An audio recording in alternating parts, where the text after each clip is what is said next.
messy. We warned about this too. We warned that this could happen. It's already starting to leak out. Weirdness going on in the Cowboy Nation. Straight weirdness. Ooh-wee. Boy, if it's any place the Cowboy Nation need to get right, it's now. Because it's chaos brewing around the nation. Believe me, it is chaos brewing. And it's going to take some sound-minded voices to bring us into sobriety. Trust me, it's a whole lot of people that's happy with that loss, and they getting ready to try to muddy up the waters. Let me turn this down. It's a lot of people happy with that loss, and they trying to muddy up the waters. Y'all hear me? I'm telling you right. They trying to muddy up the waters. I want y'all to really hear me out. That's exactly what's going on. So we go talk about it, because I'm certain a lot of people don't see it. But it's already nasty rumors that's coming out. It's already attacks. It's already all that kind of stuff. You know, the media wastes no time. They waste no time. They always dead serious when it come down to getting that money, and they go use us to the T. They go use us to the T for sure to make the money. I hope y'all hear me, because I'm telling you the truth. I'm not lying to nobody. I'm telling everybody the truth. So if you stay with this, you go see exactly what I'm talking about. But you got to stay with Boss Cowboy Sports. You can't be running off. You can't be just kind of busy. You can't be busy, or you go miss it.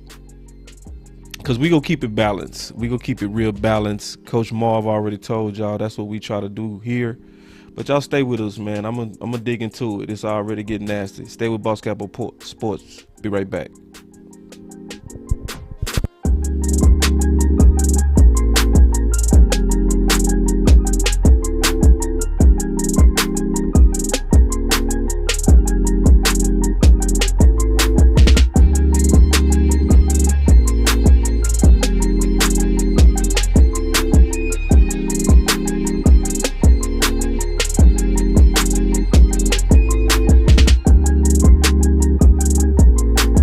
I'm back, and we got y'all comments. You know it's going down. I see you in the building. I see everybody, man. Y'all deep today. Y'all deep. Yeah, man.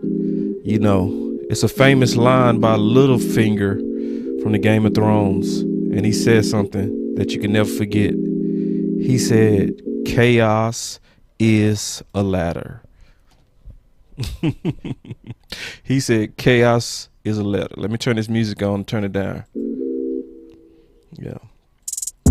So some chaos. And with the chaos, it's a lot of people that's trying to make money on this chaos. Because it is chaos. So, and we gonna talk about it a little bit.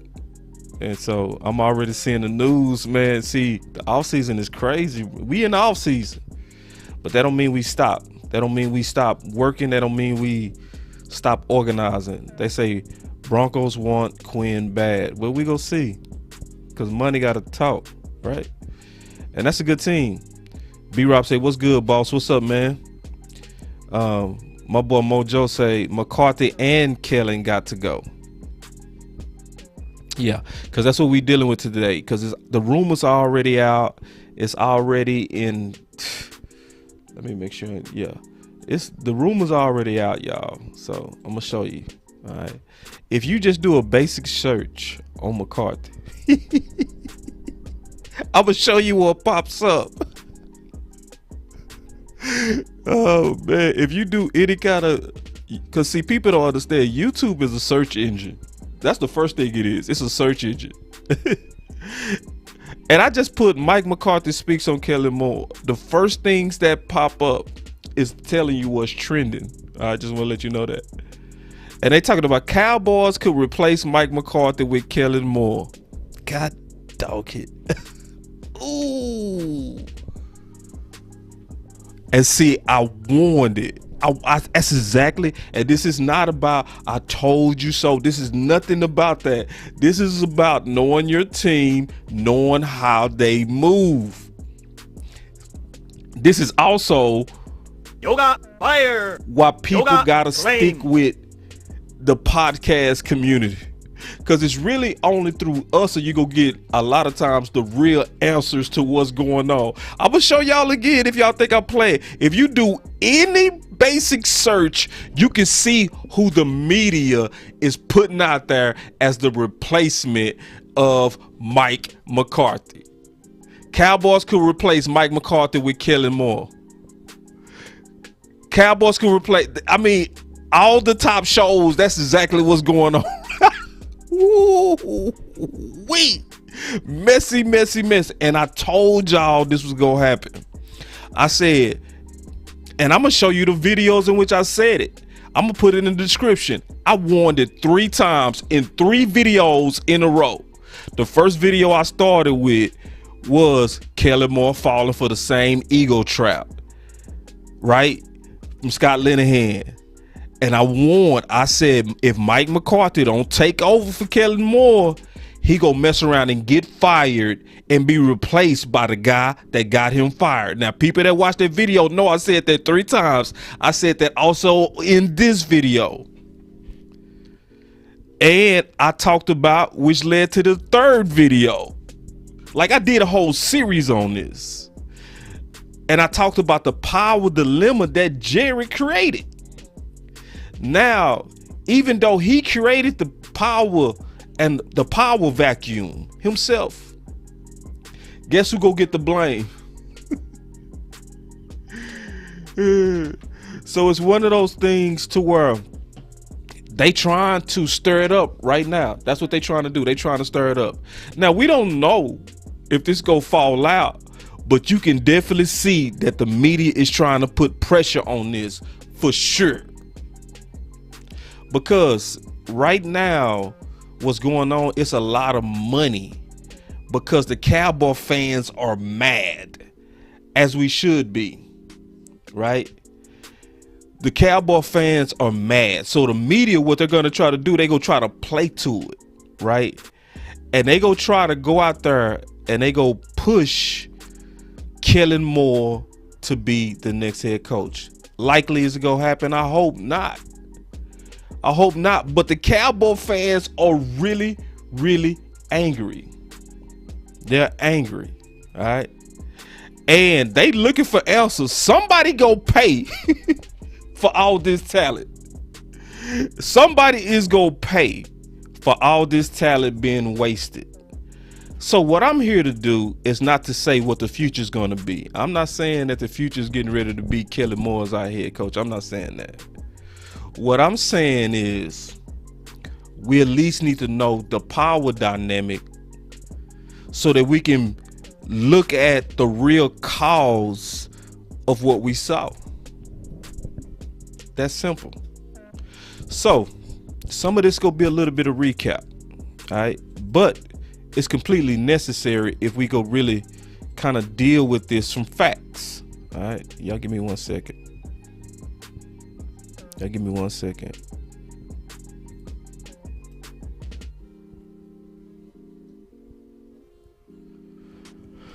One second. I gotta set this up. Okay. Oh. All right. I don't have it here, so let me pull it. I gotta pull it real quick. Y'all gotta be patient with me, okay? Because see, in the last week we've had over 300 new subs, which is not bad. All right. So whenever you get that many subs that fast, sometimes you gotta kind of recap because a lot of people already know where I'm going, but the new people might not, right? And so we gotta make sure we all gotta make sure we on the same page. And so I see you, a boom. I see you because a boom keeps saying the same thing. So he keeps saying Mike Fisher spoke to Stephen Jones. See, I could tell you new to tea leaf interpretation. Okay, You new to this. Okay. I know you think because Mike Fisher said it that it's so. It does not work like that at this time of the year, because they say a lot of things and do the opposite in the offseason, Mr. Aboom. Because they also said, Stephen Jones said, we are not replacing Dez Bryant with Hearns in the offseason, and fired him. See, this ain't the time to be like, because Mike Fisher said it, it's so. He said, he talked to Steven. Put it to bed. No. What I heard Jerry say, is he was very undecisive of whether he was bringing, and this is what people not understand. Even if he said it, it don't matter that he said it. You can't really just trust it that he said it. It's the pressure that comes from the media. It's also right now, even if they're going to do that, they're not going to quite show their hand. You got to look at the tea leaves. So this is the deal though, with all this stuff coming out about Mike McCarthy. Of course, in my opinion, they absolutely should not even think about firing Mike McCarthy. It shouldn't even be a thought. Now, does he need to work on his clock management? Yes. Absolutely yes. Was that one of the factors that hurt us? I would say yes. As well as absolutely yes. But can we look at Mike McCarthy for that play calling? A lot of people don't know. I'm going to answer that question though. Because see, a lot of people was asking the question. I heard a lot of people asking that question. Well, who decided to only target Lamb so much? Who was the person that decided to only give I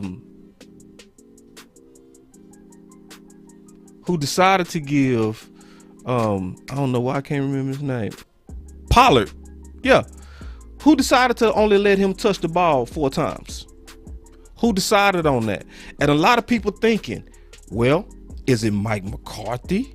It gotta be, because he the ultimate person in charge. But I'm gonna tell y'all, it's not Mike McCarthy. A lot of people don't understand that. And so hopefully, and I'm gonna get down to the real nitty gritty of what likely need to happen for us to get better. Because I already went through this, but I'm gonna recap this again, and I just want y'all to listen. All right, listen real close too. Listen. Great opportunity here to, go undefeated in our division, get to 12 wins, and then from that we're going to close that door in the regular season, and we're going to take everything into the playoff contest. And that's, so what does that mean as far as more targets for Amari? I hope so, but there's more factors into that. He said he hopes so in terms of more targets for Amari Cooper. He hopes so. I get excited every time the ball goes to Amari. I love it when the crowd goes, you hear Coop in the stands. It's I think it tells you the impact it has, not only for our offense, but for our team and for the crowd and all that. So, I do recognize that. Right. So Mike McCarthy basically telling you that he doesn't have control. That's what he's telling you. I don't have control. That's why he said, I hope so.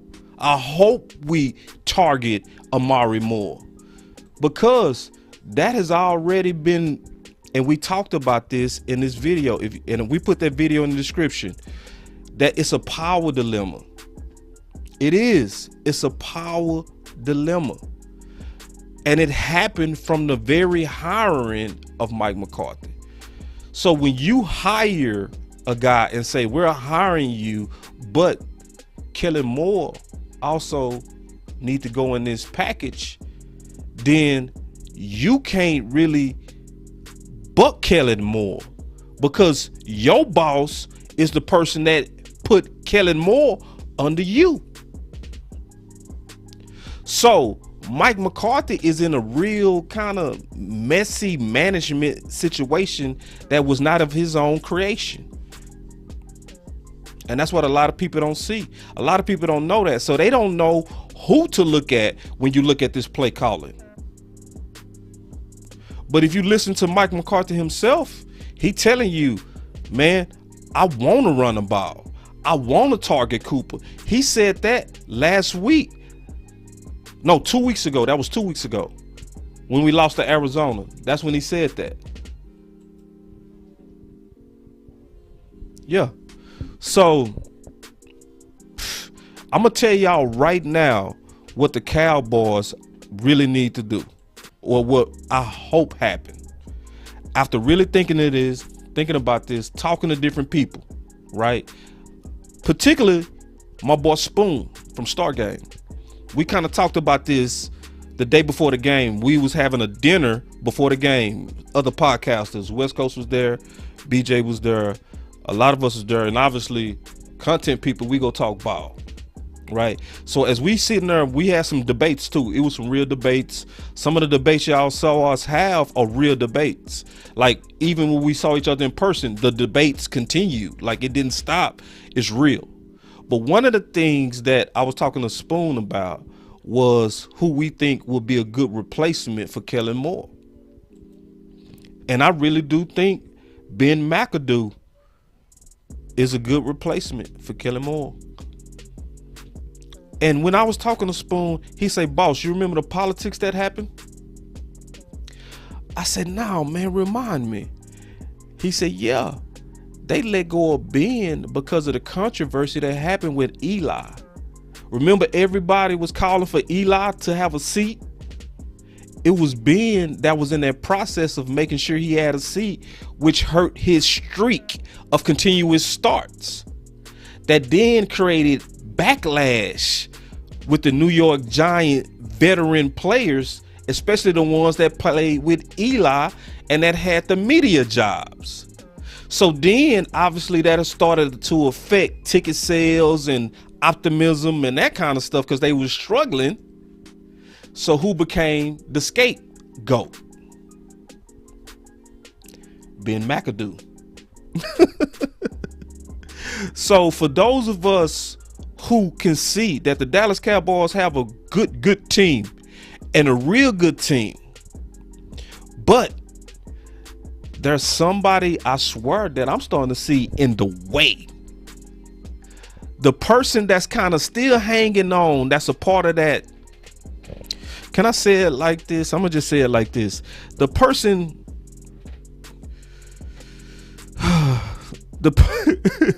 yeah. I'm open. My boy D.A. Lee say Ben McAdoo ain't in it, bruh. But he's probably next up if Kellen leaves. I would want to hear everybody's idea on who's next, because I like Ben as a potential next, mainly because he's a guy that was able to sit in our system and glean from Kellen. So the terminology that Kellen was using, right? But he would be coming in with a more seasoned play caller eyes, I would say. Something that makes, sense, right? Because a lot of people forget when we in 2016, like a lot of people like to say our division is trash. No, we was the only division in 2016 that had 3 teams in our division in the power rankings. Only our division. McAdoo was the leader of one of them with the Giants. People forgot Ben McAdoo was the person that stopped our streak when Dak was a rookie and won 11 straight. We went up to New York. Who was coaching New York that stopped that streak of 11 games that also propelled them into the playoffs? He also had to manage that boat trip with Odell, all those egos. But one of the things that the OC said a lot, and also Coach Moore said a lot, is that The players are a reflection of the coach. And I never forgot, I used to always say, New York is one of the only teams that play Dallas with total disrespect. And that's a reflection of McAdoo. They always came in like, man, spit on Dallas. Versus, I'm being all the way honest. What I see with this current offense, we do need, I don't even care if it's McAdoo or not McAdoo. We need somebody that's going to come in and enforce discipline. Because the losses that we had was more so because we was flat as well as undisciplined. We can't have no peer coach. See, because even if you are X's and O's guy, you were still at one time Dak's peer. And you a lot of times, especially because his age, you're going to be seen that way. So every time we saw our offense go flat, we never saw them unflatten, get energy, excitement, enthusiasm, snap out of it. You've never seen that this whole season. When we was flat versus Denver, we stayed flat. When we was flat versus Kansas City, we stayed flat. When we was flat versus Arizona, we stayed flat. When we was just flat in this loss we just had, we stayed flat. That's a reflection of Kellen. Because you might be an X and O's guy, but are you a motivator? Can you snap your guys out of it? Do they respect you? Yeah, and see, good comment by Aboom. My boy Aboom coming there, he said, and I agree with this. I love this comment by Aboom. Check this out. Let me get rid of my picture where I can show this fire comment real quick.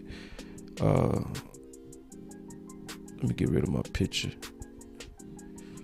There it is. Bye. Look at this comment. I agree with this. He said, when power is split, then you will find a lack of discipline. Ooh. Yoga fire. Ooh. Yoga flame. God. Yoga fire. God, what a comment. God, let me show that one again. When power is split, then you will find a lack of discipline. Ooh. God, dog. Hold on. Let me give that one a Perfect. God, that's a perfect comment. God, dog. Whew. Had to put my hat on that. God, dog. Ooh, what a comment. Let me show that one more time. Ooh, when power is split, then you will find a lack of discipline. I agree. Because you got to understand, there is, in my opinion, a power to, that's why honestly we all should be praying and hoping he get a job. See, because one of the things that the OC said yesterday as we was recapping the game, the OC said something extremely wise.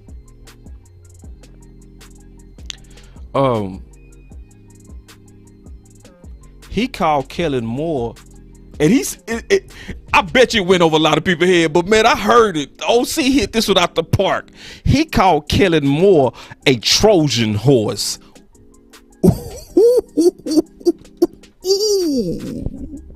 He called him a Trojan horse. And see, it clicked. As soon as he said it, I said, I know exactly what you're saying, big bro. See, as a Trojan horse, you got to know the story that the Trojan horse was put in place as a trap.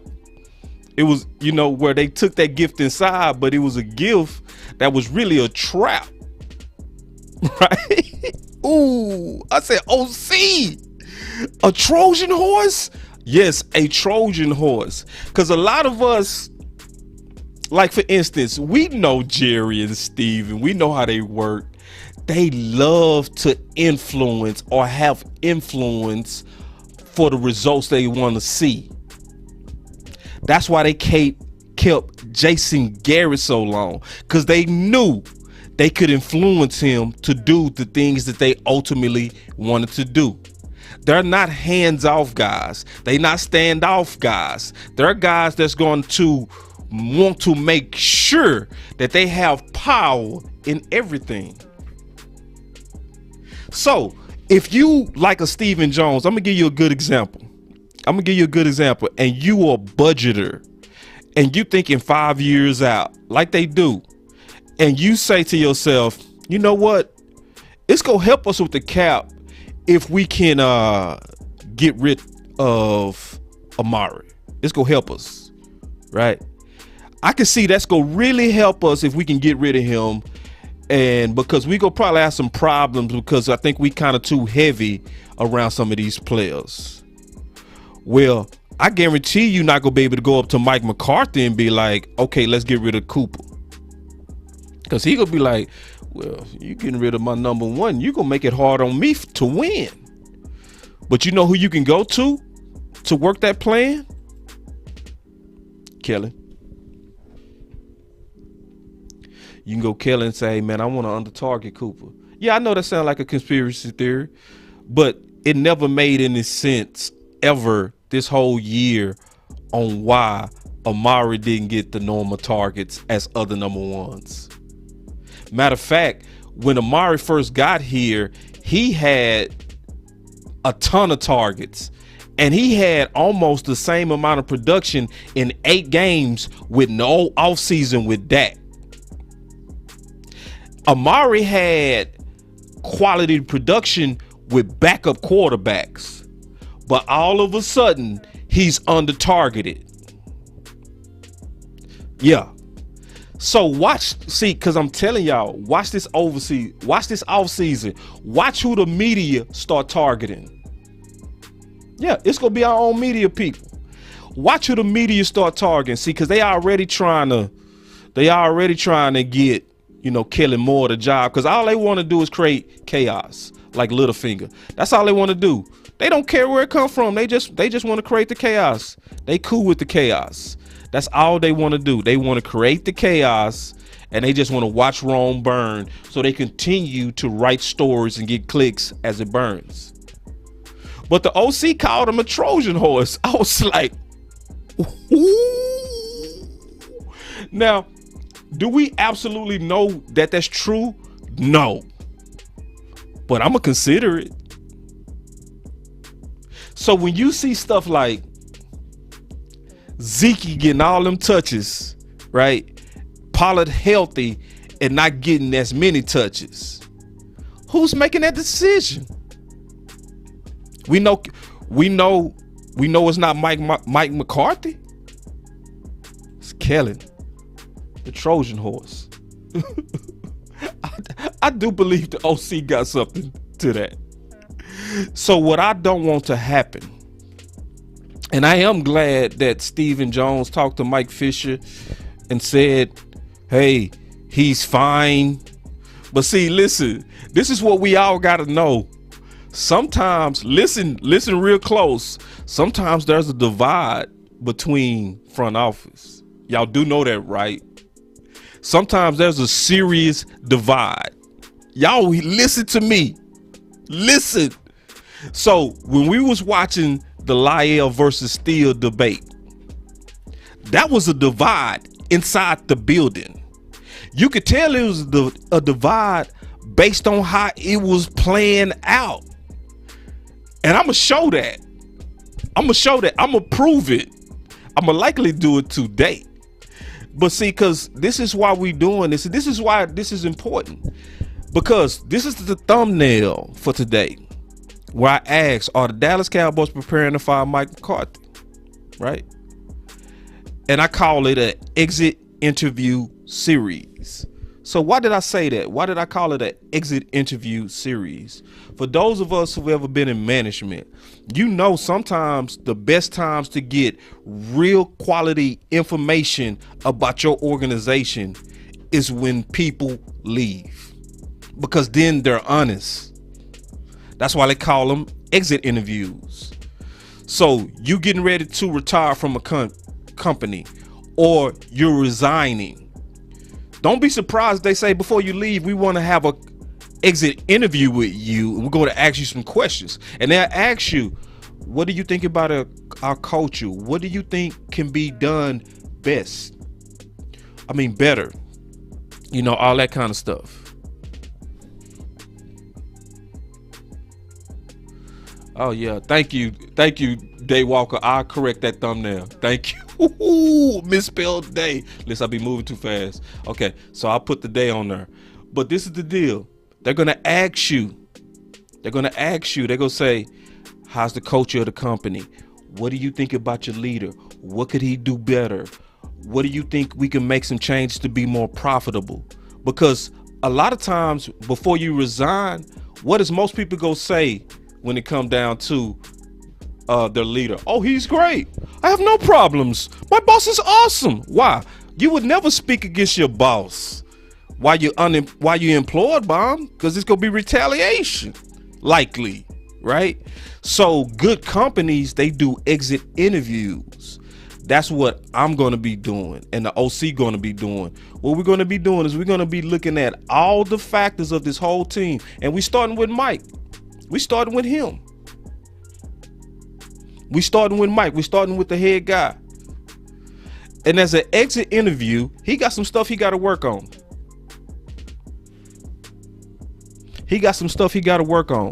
The first thing I really want him to work on, I want him to work on getting Kellen more employed. I want him to help him with every interview. You know, I want him to help him get employed.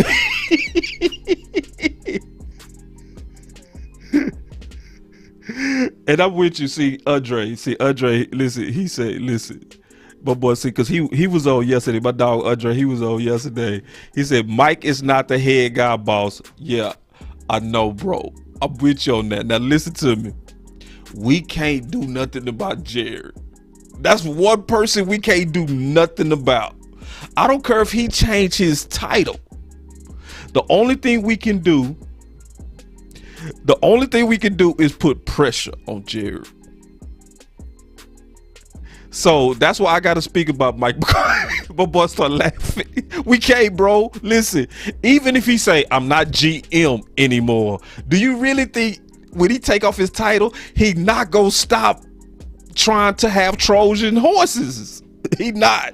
He loved those Trojans. Because this is why he loved the Jason Garrett and Kellen types, because he can control them.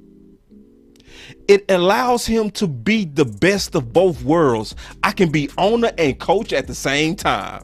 And I got guys that I know go do what I say.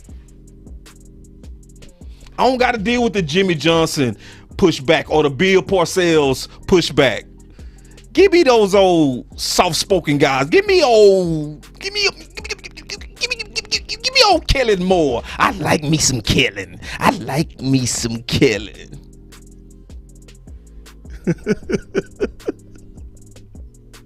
So yeah, we in pain and we're mad, and we should be. We mad. The Cowboy, ooh, we mad, boy, and we should be. We should be very mad. We saw a team that we have not seen this good since 1996, and we went out in the first round based on discipline. Oh yeah, we mad, and we should be. We mad, we should be. See, because just Andre, you know, we know, because we've been in troll groups before. This is also why we so mad, because we've been defending our guys. We've been fighting for our reputation, our name. People have been telling us it's been 26 years since y'all even sniffed the Super Bowl. And we finally had a team that we was not one-sided. This was an evenly sided, talented team. And we have not seen that in years. But I'm going to say this when it comes down to Mike McCarthy.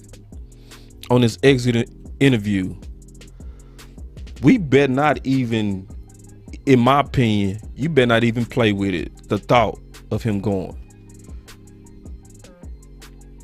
No, because I think from me watching him, I don't think it's anybody else that has the leadership skills to manage the dysfunction that's known in Dallas. I'm just being real. I don't know anybody else that can stand at that podium, deal with all the dysfunction, and keep it in the house like he does. Is he perfect? No. Did that game management catch up with us? Yeah.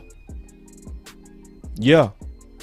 But as of right now, I'm talking about as of now, I'm still pleased with mostly how he managed this season. We went into the playoffs healthy, right? Most of our stars was available. Most of our depth got quality reps. He got out the way of Quinn. He wasn't micromanagement at all. He never threw none of his guys under the bus like we used to see under the Garrett regime. He never even threw Kellen under the bus. He hinted, but he never publicly did that. Never. Because when he said, I hope so, he was speaking about Kellen. They said, oh, you go target Cooper more? He said, I hope so. He was letting out a little hint. It's out of my control, y'all. I can't do nothing. My boss made me work with this guy. I'm trying to talk him into that, but it's not on me. It's on him. I want Pollard to get the ball. See, because it's power struggles. People think it's no power struggles. No, it's power struggles. Jerry came out, and this is what he said. He said Philman is the one that was high on steel. Philman was the one high on steel. I'm going to show that when I go through the exit interview on the offensive line. I'm going to show that. Because we go look at this organization and the dysfunctions. Because you first got to deal with the dysfunctions if you go try to build solutions for hope going into the future. You got to see what broke down, right? Because this is what's going on. We are a good team. But when you get in the playoffs, you got to be greedy to uncover every potential rock that can hold us back from winning. Because when you get in the playoffs, your margins for victory become inches and less. That's why we got to be greedy. But remember, and this is what I'm talking about, the power dilemma. With the power dilemma with Philman. So y'all hear me out on this. Hear me out. Your offensive line coach is publicly said from the owner that the owner says Philman prefers Steele, but we don't see Steele starting. What does that mean? Let's use our common sense. What does that mean? What does that mean? When your offensive line coach wants you to play, but you don't play, what does that mean? Bruh. That means he got vetoed, right? You can't get vetoed unless somebody over you has the power to pen, baby. He got vetoed. Hear me out.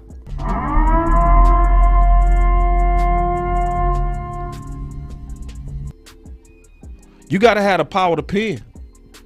You got to have the power to pen. You know? Ooh. And I'm not for breaking up everything. No. Yeah, and see, now we in speculation. Cause see, it's something. See, I don't know if Steele was a Jerry guy. I like this comment. And then it's, yeah, I don't know who the veto. Y'all comments are coming in so fast I can't keep up. But this good stuff. He said that means he got vetoed by the OC. I don't know if it was the OC. It could have been higher than the OC. It could have been Steven. It could have been Mike McCarthy. You know, but it could be the OC. How? Right? if you have Stephen Jones thinking budget, right? And he like, hey man, you know, we don't pay for this dude. We want to see and get our money's worth out of, like, well, go to the Trojan horse. Get it done. Get it done. And see, all of us, we've always been smelling the politics in Dallas. We've always smelled it. But what happened this year is the talent was so good is that it covered it up better, but it's still here. And this is why I love our fan base, because see, when we first got Mike McCarthy, right? When we first got Mike, none of us knew Mike. None of us.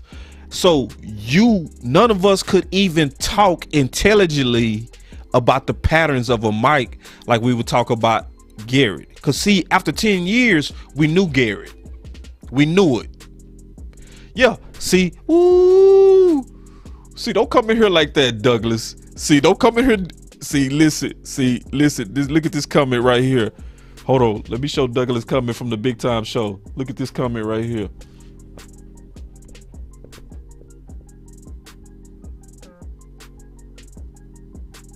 Yeah, the pattern looked like what he said. That's Douglas with the Big Time Show. Y'all make sure y'all follow him. Follow the money, right?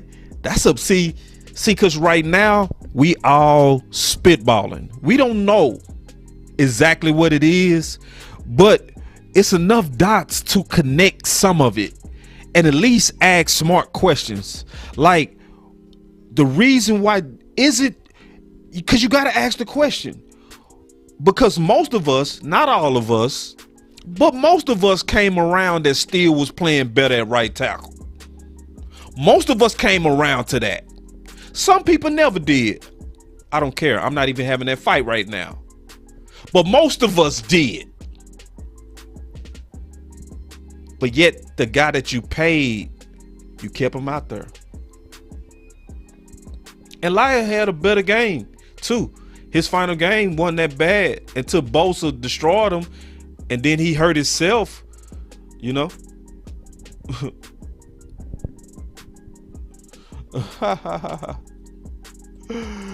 Oh man, he said y'all blaming Jerry but don't know shit like the rest of us. Yeah man, that's why you listen to this show, my boy. And that's why I said we all spitballing right now. But again, let me say it, because you might be simple, brother. There are dots you can connect, like Pollard having a higher average but yet getting only 4 touches in a pivotal game. Oh man, Philly Notion. Thanks for the super chat. And see, this is why we so angry, because see, we got boys like Philly Notion, a Philly fan, a Philly podcaster, that would come in here and super chat to hate on Dallas. Now he should be under a rock right now, shamed of that performance of Philly, but he's not. He feels good with that one little trophy he has. He feels so good because we lost. That's why we so angry, because we see dudes like him every day, and it ain't even just from the division. We see Texas fans like him. We see Carolina fans like him. We got a guy that goes to all our channels just to troll. They have what I call the little man complex. And that's why we mad. We like, bro, it's not even just that we lost. We lost and been rocking with Dallas for so long. Give us something to fight with, Dallas. We mean that. But thanks for the super chat, big dog. And your laugh is funny as hell. That dude got the most evil laugh, I swear to God. That boy Philly Notion. Anyway. Oh, see, listen. This is what Philly said. He got his own YouTube channel, man. This dude funny, man. I destroyed y'all on that debate. I killed y'all. I know y'all don't want me no more, because, boy, I tell y'all, I was taking it easy on y'all too, son. Believe that. He said facts, though. Look at this. Look at this. Look at this mess. This dude said misery loves company. He dead serious too. He said, come join the struggle. He's serious, y'all. He's dead serious. So anyway, yeah. So when I look at the exit interview, right? Because we exited, we out. So now we doing a recap. We trying to unearth, unstone all the stuff that could be the hindrance for next year.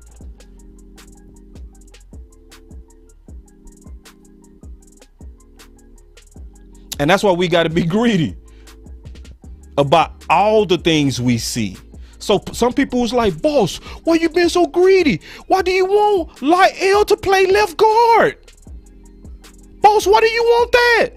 Because I didn't want the holding penalty that we saw Sunday, nor did I want the bull rush in the pivotal moment, what we saw Sunday. That's why. Y'all get it now?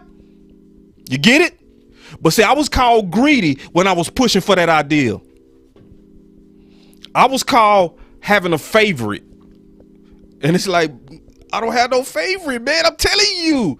I just want what's best to us to win. And I saw and know, based on the work that I've done, play by play, that still was a better right tackle than Collins. And Collins, because of that leg, likely cannot dance on that island like he used to. Just being honest, he not built for the pass rush. He might be next year. He might get better flexibility in the offseason. He might get better core strength and leg strength. Might help his base, but it wasn't this year. Yeah, I'm taking calls. I'm gonna take a call. I wasn't gonna take no calls, but I'm gonna take some calls, man. Let's take some calls. I'm opening up the phone lines, man. Coach Marv, you know, Coach Marv, he got something to say. Let's see if y'all can beat Coach Marv today at taking these calls. Here we go. We open up the phone lines. We got it open. But yeah, we talking about the exit interview. And Coach, we gonna talk about Coach McCarthy. We not gonna talk about everything else. We gonna talk about Coach McCarthy, Kellen Moore. So we got the phone lines open. We just waiting on y'all to call on in. There it is. Boss Cowboy Sports. Boss, they can't beat me, boss. They can't beat me, boss. I see you. Speed down king. Yoga fire. What's up, Hey, Coach? man. Listen, man. I got to push back on you with McCarthy, man. Okay. I'm open too. Now listen. If we and I agree with you, because me and you talk. If we can't depend on McCarthy because of the power struggle to be a blame for the offensive calls and some very questionable calls in crucial situations. If we can't hold McCarthy accountable for the defense, which he's not a defensive guy at all, and if we can't depend on him to control the time management and be a master at controlling the time management and the questionable plays sometimes from your kicking game coordinator, what does he offer us? Oh, that's your pushback? Yeah, because you've been nice to me, Coach. I'm gonna let you finish. I got an answer for you though. Okay. Well, because if he say my pushback is this: if he shouldn't go, right? It goes right back to the same thing that gentleman made that great quote there. When you split the authority, right? When you split, when power is split, then discipline goes away. That's the truth in every part of life. Boy, that was true. But that was the comment of the day. That's right. If he's not a head coach enough to say, wait a minute, I got to put my foot down because this is my team. And I see that this may cause us problems in the future. Because if that's the case, I asked you before, and I've asked every one of the podcasters, I've asked this question. When Cooper started talking, was all the offensive players bought into the game plan of the offense? And if they were not, you would have, it would show in the biggest stage. It would be dysfunction, it would be undisciplined, it would have hiccups in it. Yes. If they're not all bought in and believe in it. You said that. I remember exactly you saying that. And that's what we saw. So I don't think you can't see if you was all bought in, boss. I'm gonna say this right quick. Yeah, if you was all bought in, you'll be just like the defense. When you all bought in, you have a possession, but you'll get yourself back together and you'll get that straightened out and you'll plug those gaps and you'll get back on track. But if you're not all bought into the offensive game plan, it's gonna start going bad and it'll never get back on track because your players are thinking that, man, we should be doing this, man. He called it, and we can't say nothing because the Joneses have held Kellen more as the baby genius. Right. I'm trying to wait for Coach, you always say you push it back. You ain't never push it back on my points. You said what I'm saying, Coach. But I will tell you this, boss. I've been a Dallas Cowboy fan for 45 years. Since I was 5 years old when I could finally know something about football. But if Kellen Moore becomes the head coach of the Dallas Cowboys, I only did this with one other team that I have rooted for a long time. And that was the Philadelphia 76ers. And I will tell you this, when they traded Moses Malone for Terry Catlett for the Cleveland Cavaliers because they thought he had potential, and they traded the first round draft pick to the Cleveland Cavaliers, that year after they won the lottery, I said I can't root for a team that ain't trying to win. Jerry Jones needs to ask himself this question. Also, if you had a chance to sit down with Jerry Jones to ask him and Stephen Jones, you need to ask them one question. Is it more important for you to win 6, or is it more important that you do it your way?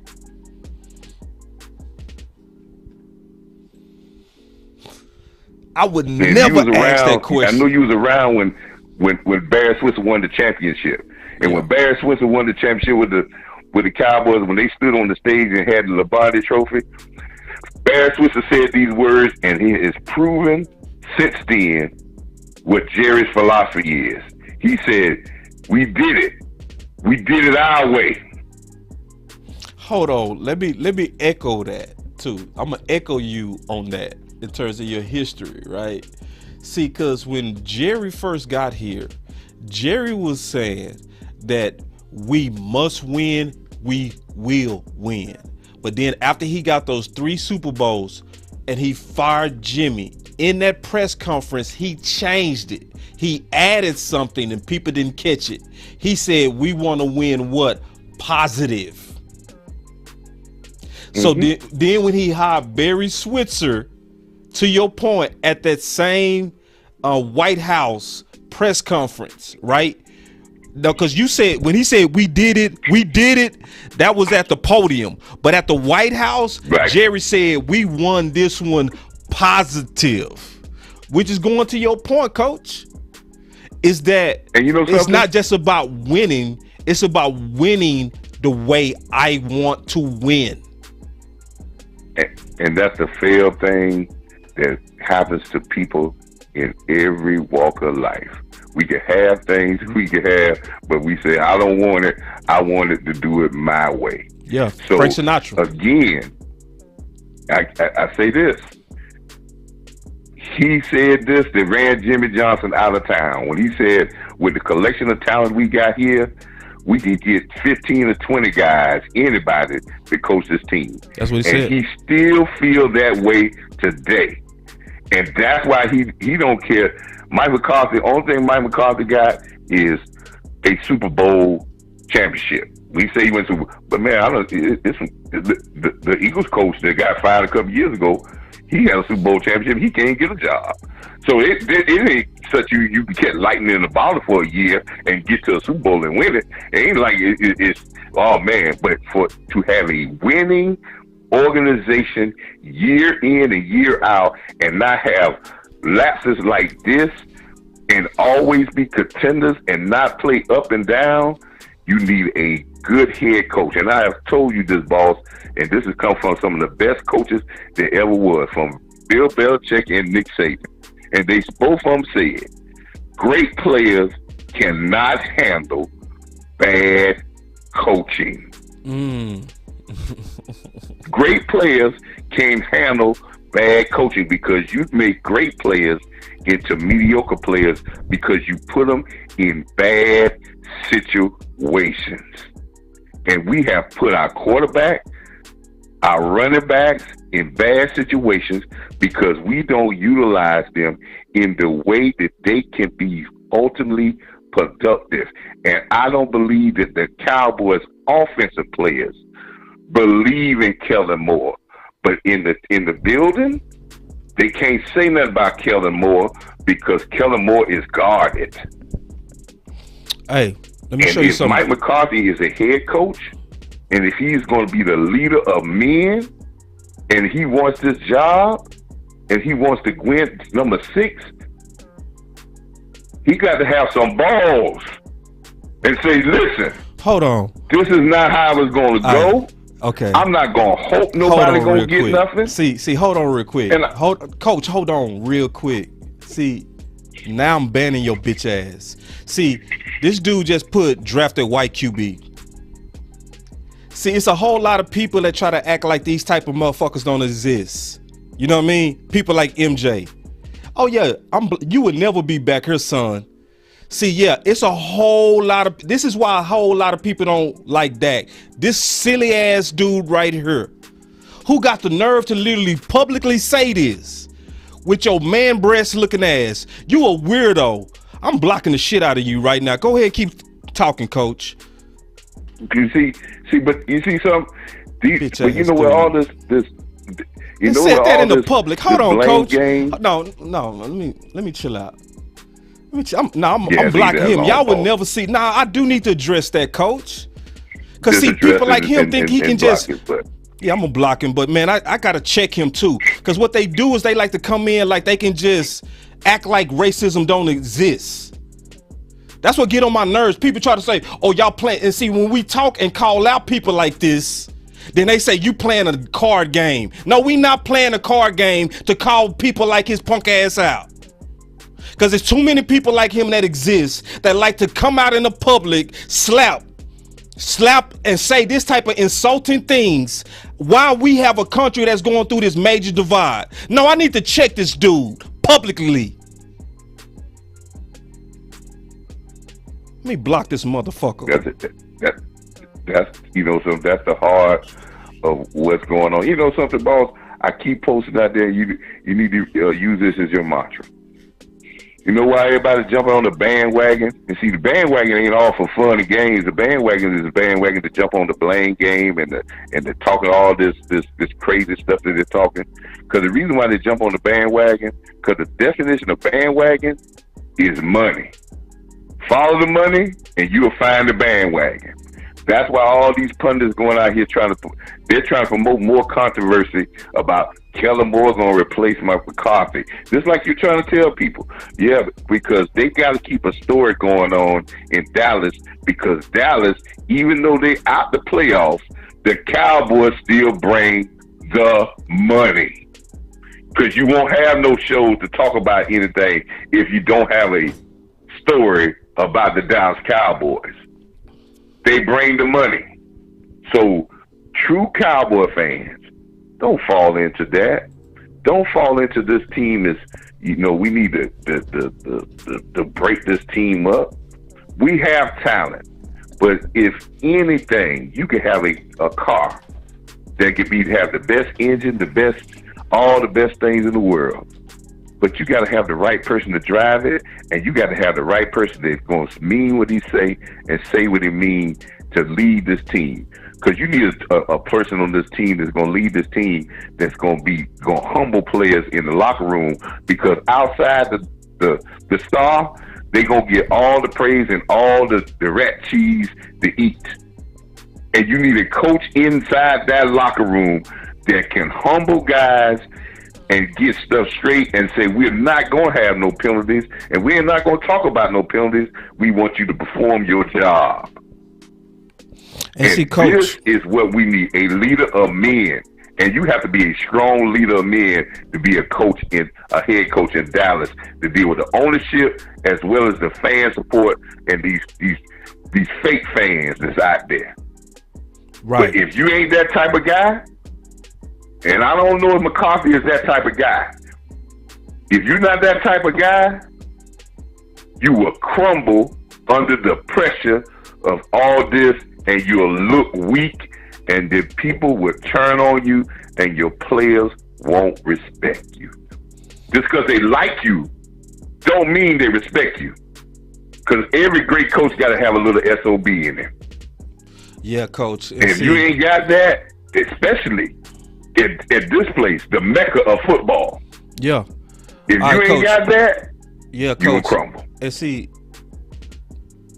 let's talk about that. I want to talk about what you said in whole. All right, I'm going to measure the Kool-Aid on what you just said, all right? It's a big thing for Boss Cowboy to actually say publicly that he drunk Kool-Aid. Listen, I do not drink Kool-Aid without first measuring. We'll take some more calls. All right. But first, before I kind of push back just a little, like what you said, this is one of the reasons why I really like going back and forth with people like Coach, is because what he was talking about is what I was putting in the game as they was playing. Coach, I put this under my tweet. I said the offense dragging, no urgency, even the body language. And listen to what Coach was saying. Hold on real quick, Coach. I'm almost finished. So listen to what Coach was saying. If they don't believe in the play calling, if they don't believe in what the execution. Man, I thought I blocked that dude. I'm going to ask somebody as a moderator, somebody who know how to block people. Just say you know how to block. I'm going to make you a moderator real quick so you can get rid of MG. But going back to what I was saying, yeah, dude, throwing me. If they don't believe, yeah, what you were saying. If they don't believe, you see it. You know what I'm saying? You see it, and to your point, I can go to my Twitter and say I was seeing it. Body language. Hold on, let me add Jack as moderator so we can stop this, man. This stuff. There we go. This is my first moderator. I don't even know how to do all that stuff, man. I'm a new YouTuber. I ain't been YouTubing. Dapping and say, hold on. Y'all give me a second, man. I got to set order in here, man. Y'all give me 1 second. Give me 1 second, Coach. I'm sorry. But. Okay. Oh, weirdo dude, too comfortable. It's like, nah, I'll let you come in here and troll, little dog, but nah, man. Nah, you ain't gonna come in here and show your little meaty energy. So I added 2 moderators. Please get that dude out of here, please. Boy, say Pete say I'm adding moderators today. Hold on, go ahead, keep talking, Coach. I'm just adding moderators in case we get. Yeah, this is my first time doing this. Keep talking, man. Coach. If you don't believe, man, if you don't believe, you see it in their body language.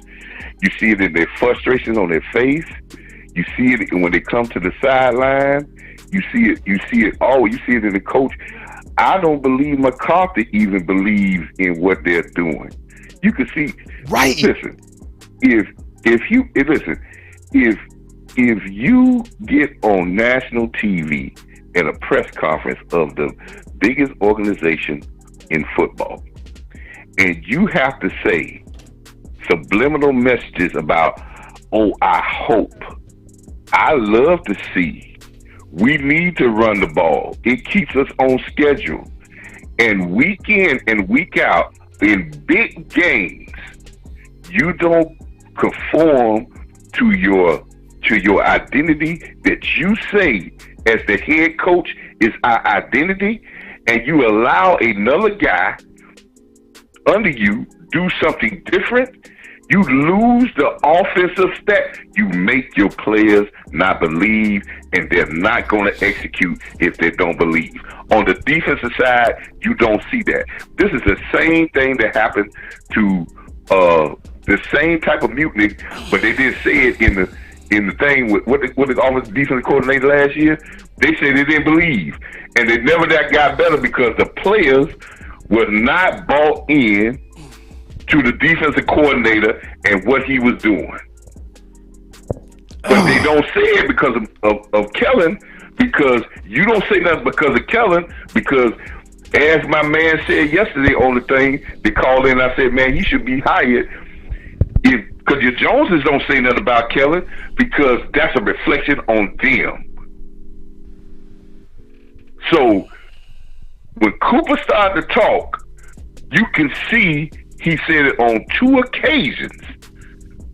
And when your lead receiver, your $20 million guy, and I hate to be called out things because I think people use that too much, but your highest paid offensive receiver starts to talk,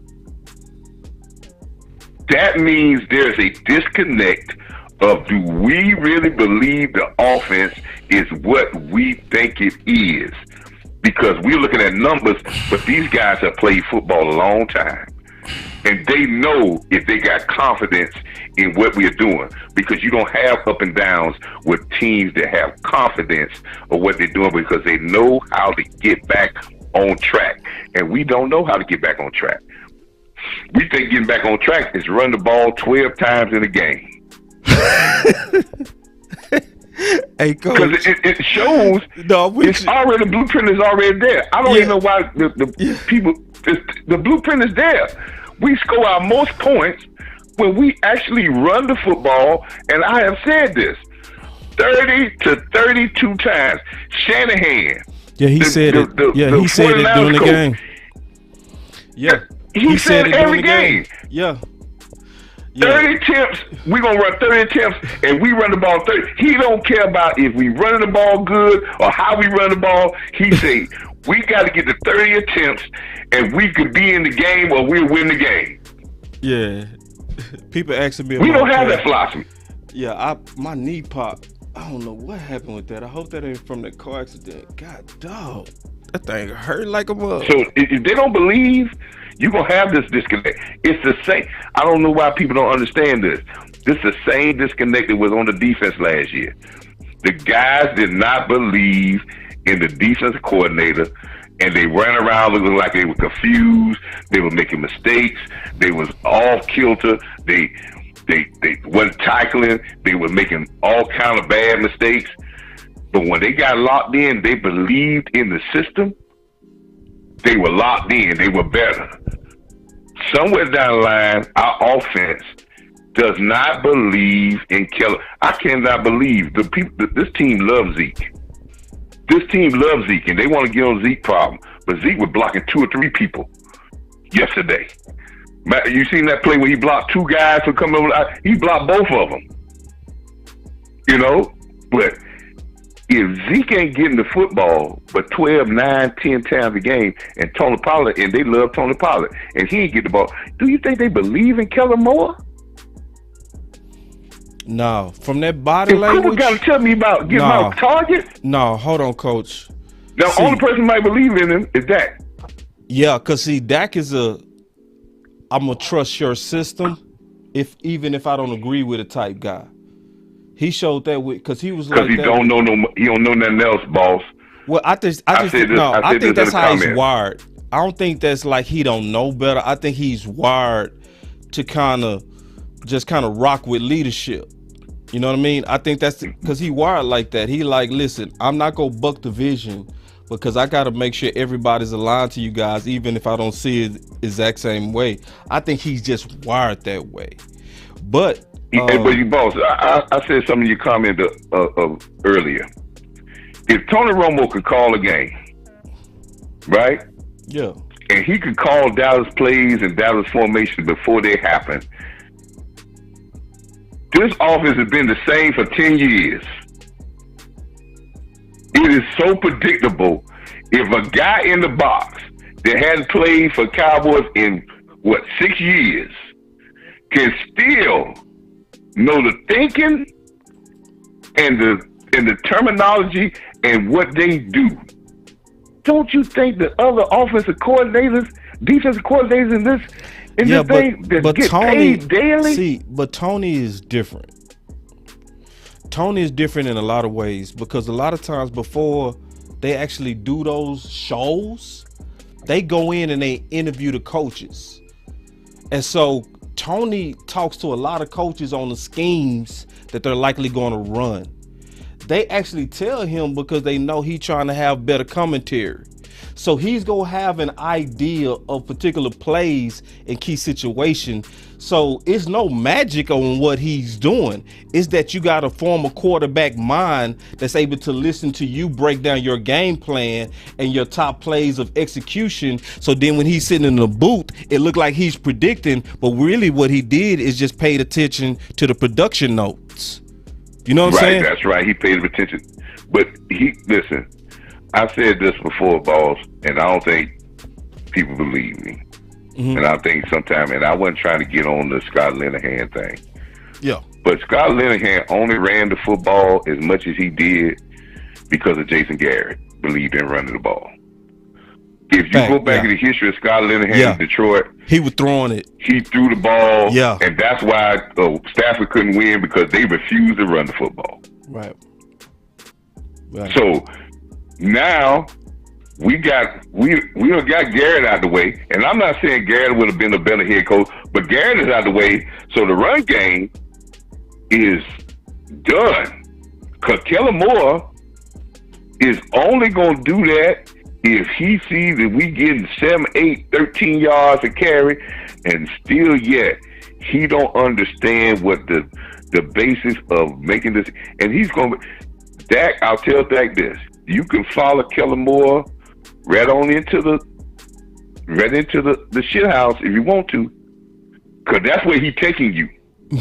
He's taking you to be a quarterback to have numbers, but in big time situations, when you have to depend on getting in a sound and keeping on and having everybody on that team bought in, you'll be the only person bought in, and the rest of your guys, your receivers, your running backs, and your offensive linemen are not going to be bought in. Because when you ran the ball and you got your only touchdown early in the game and you ran the ball 4 or 5 times in a row, Zeke gets 5 yards. Zeke got another 5 yards, first down. Tony Pollard got 9. Tony Pollard gets 7. Play action, pass, play action, touchdown. That's how that series went. And you ran the ball sparingly the rest of the game. On possession after possession, you ran the ball up the middle, you start running the ball outside, you run one play. If you don't run, you throw 5 passes. Right. And we got off rhythm. The offensive line showed that they got off rhythm because they wanted to pound on these guys, because these guys have been talking trash. They wanted to go out and pound on these guys. But when you start making them passes and say, we want you pass block, these guys attacked our offensive line like a bunch of wild dogs. They sure did. Because you didn't give your offensive line a chance to go pound them back. Coach, I got to share. Let me take some more calls. But we going to do this again. I'm going to go live a little bit later. Be the first call again. All right? All right, man. But they don't believe, do this later, Coach. I don't think they believe. Yeah. No, but we'll talk about it, Coach, because me and you will just hog the mic. I don't want to hog from other callers real quick. Yeah, man. Appreciate keep doing what you're doing. Cowboy fans, we're going to be all right. Yeah, we're going to be all right. Yeah, we're going to be all right. Yeah, because see. Later, boss. Later, Coach. With everything that goes wrong, it's an opportunity for us to figure out why things went wrong. My boy Dallas Cowboy fan 1980. Let me see what he's talking about real quick. Yeah, another YouTuber, man. I always try to show, respect when I see these boys come in the building. Thanks for coming in, big dog. He said, great show, tough loss and long off season for us. Back to Ridley. back to reality for us and the Cowboys. Been a fan for over 40 years. This one made me think, God bless. Yeah. It's back to reality. You know what I'm saying? It gives us a chance to uncover the other small dysfunctions,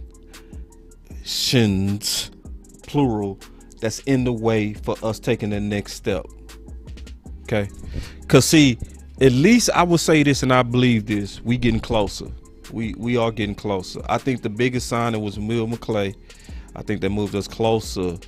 And even if we lose Kellen, even if we lose Quinn, I'm going to be one of the first to tell y'all this. Quinn ain't all that. Quinn good, but Quinn is more so good because of Will McClay and that scouting team. I'm going to tell you straight up. I ain't going to lie to you. Because the real Quinn as a head coach was the Quinn in Atlanta. See, because I'm going to tell you something. Even Mike Nolan would have been a much better coach.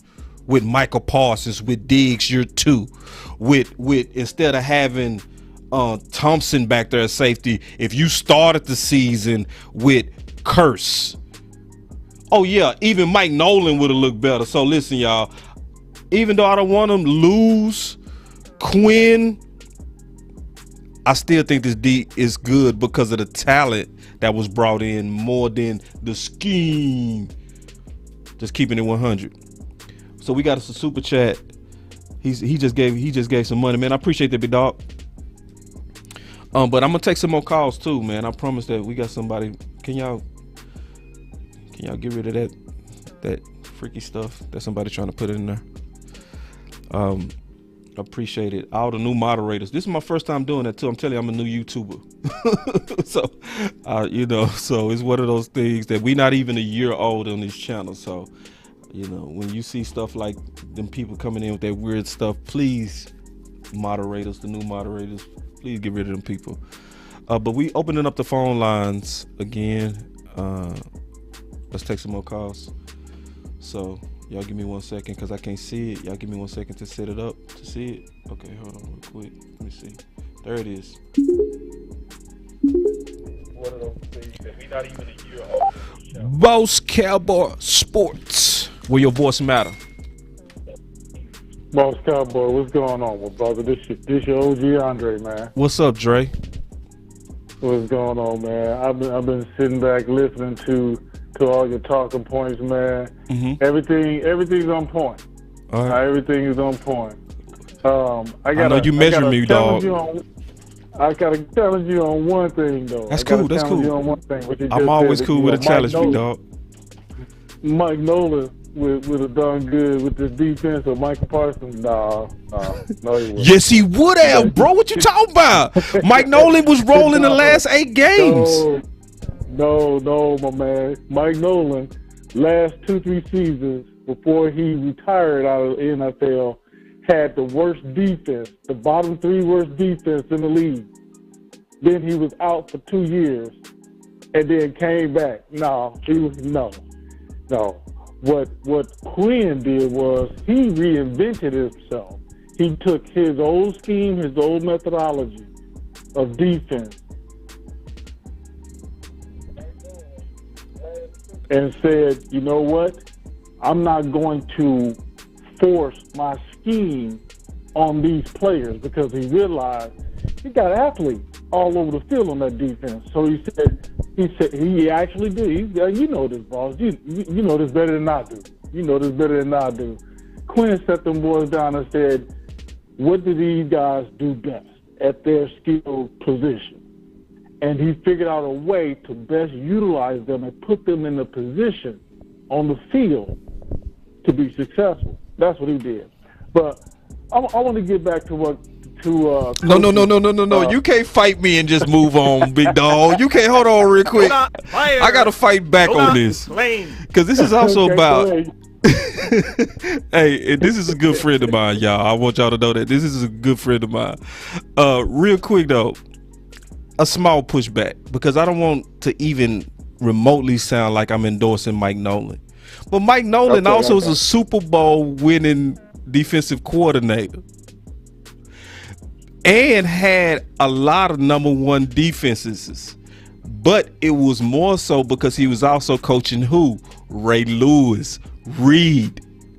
So I think a lot, but I do agree Quinn is better. I do agree.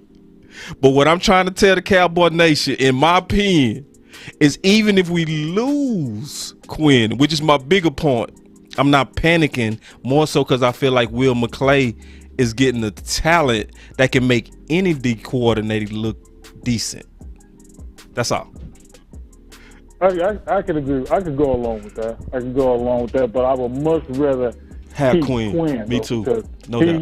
Because he did something that I don't think we've ever seen in the NFL, where we had a defensive coordinator come in and say, you know what, I'm going to scrap my Super Bowl winning defensive scheme when he's with Seattle. You got to think about that too. Yeah. Listen, I don't want nobody to think I'm co-signing Mike Nolan. Because I'm not. Maybe that was an extreme example, dog. Right. Maybe I shocked. Maybe that was too extreme. Yeah. When you said that, like, no, that boss, I gotta call in. Boss tripping. No, I ain't tripping that bad. I'm only tripping a little bit, dog. Hey, but what's your thoughts? I want to get your thoughts on this topic that we on, the main one. So you like you said, you want to focus on McCarthy. Yeah, the exit interview. Yeah.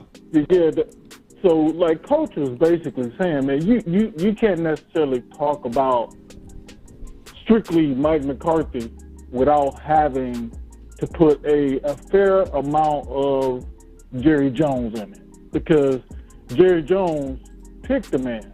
Now, Jerry Jones is going to do an exit interview with all of his staff that leaves. True. Because Jerry Jones does not want anybody. He wants to see where your head is. Mm-hmm. Well said. He's trying to see if you're going to go out and kind of like, put some bad thoughts about him. Mm-hmm. Which nobody necessarily needs to do that, because he does it all on his own. You know what I'm you saying? funny, bro. So he does it on his own, man. So, and Coach hit on 2 points that were huge. And these 2 points that Coach brought up is the reason why the Cowboys haven't remotely sniffed or seen the Super Bowl looking through Coke bottle glasses. And that's blurry, looking through Coke bottle glasses.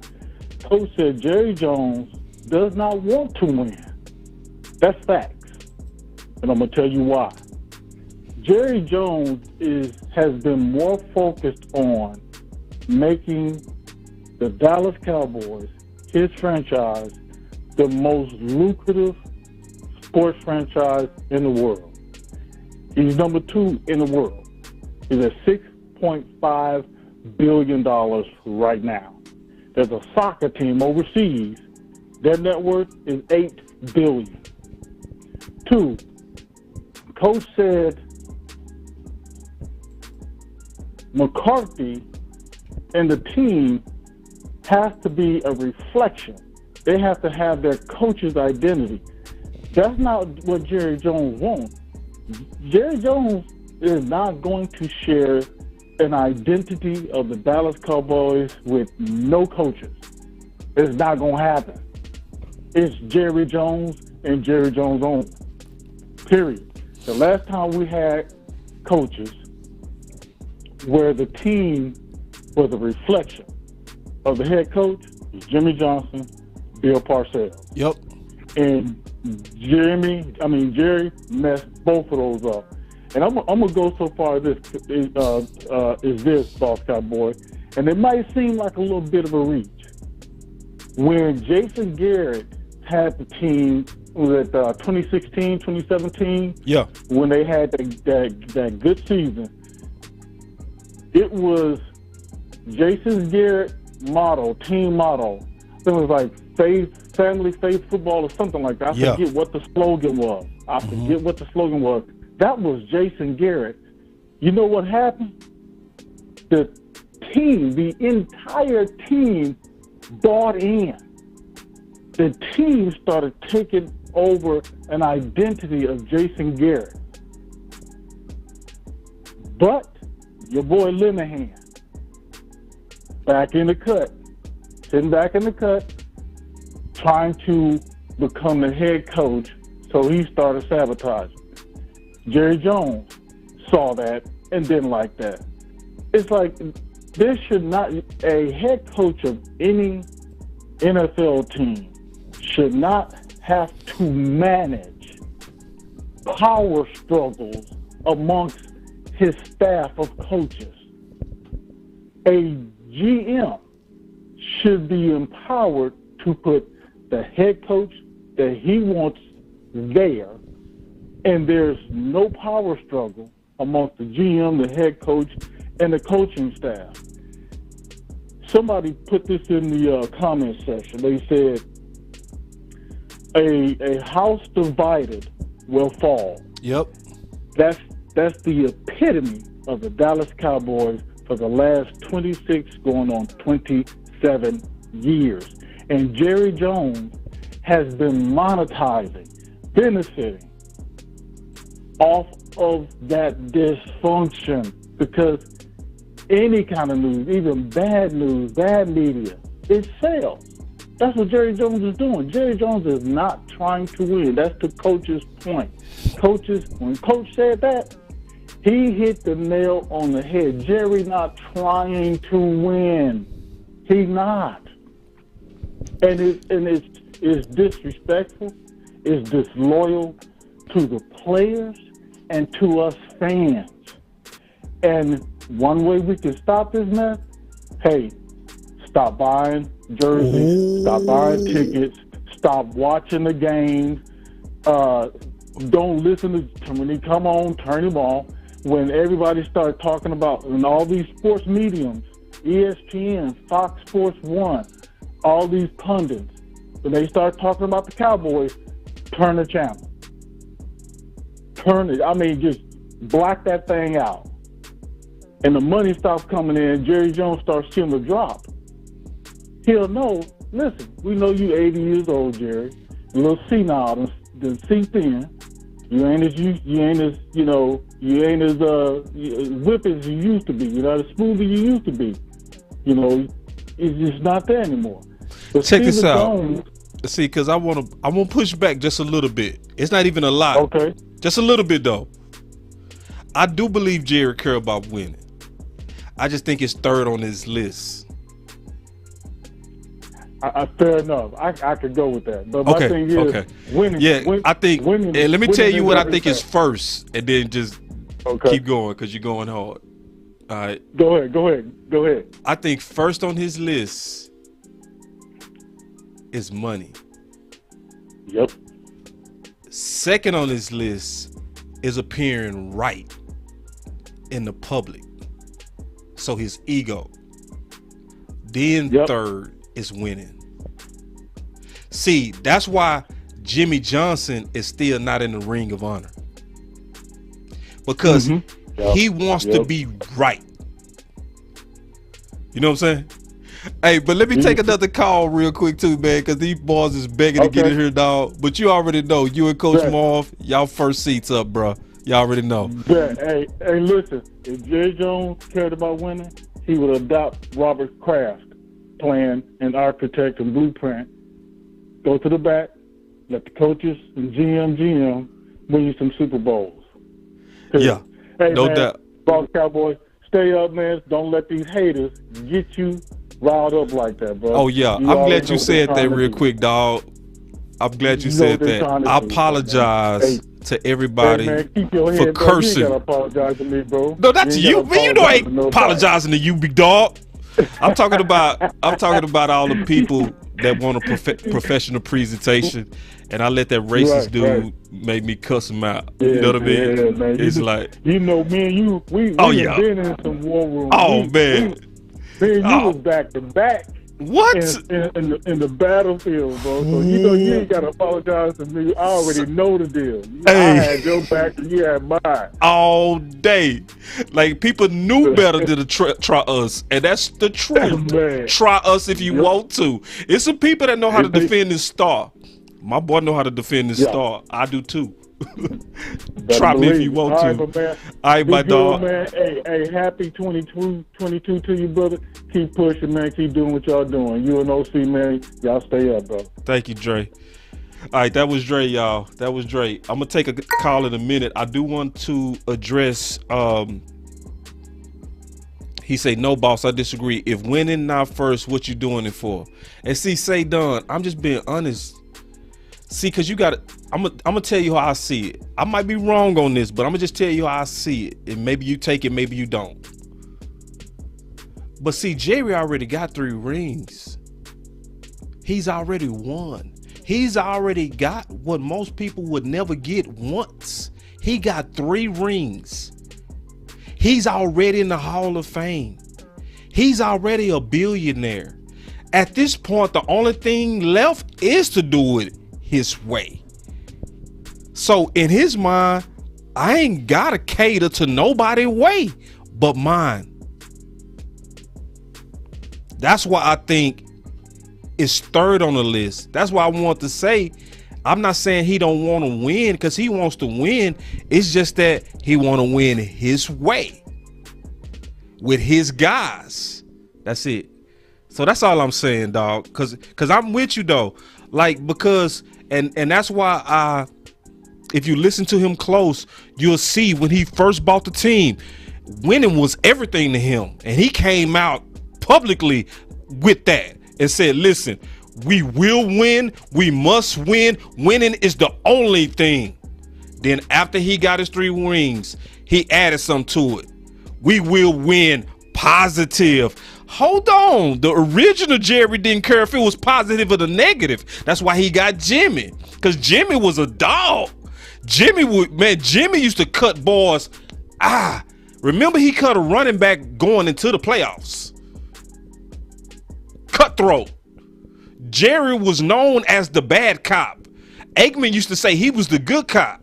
So that means Jerry was looking at it like, I don't want to win like that. I want to win with somebody like Switzer, somebody that's positive. And he added the caveat. And that's why we still see what we see today, where he's trying to do it. Will McClay, he takes him. And see, this is another example. If you listen to Jerry last week, after they paid Will McClay, his ego gets in the way. But instead of lifting up Will and just saying, yes, we had to sign Will because Will is a major asset to the organization. No, he flipped that on his head. You know what he said? He said, yeah, I listened to Will McClay and he accounts for about 25%. Then I also listen to other advisors who count for another 25%. And then I go to you done basically said this man is 25% of your decisions. Because he couldn't just give Will credit alone. He had to say he's a factor. I'm still GM. He's a factor in the decisions I make. I'm still the ultimate decision maker. Yeah, that's just how it go.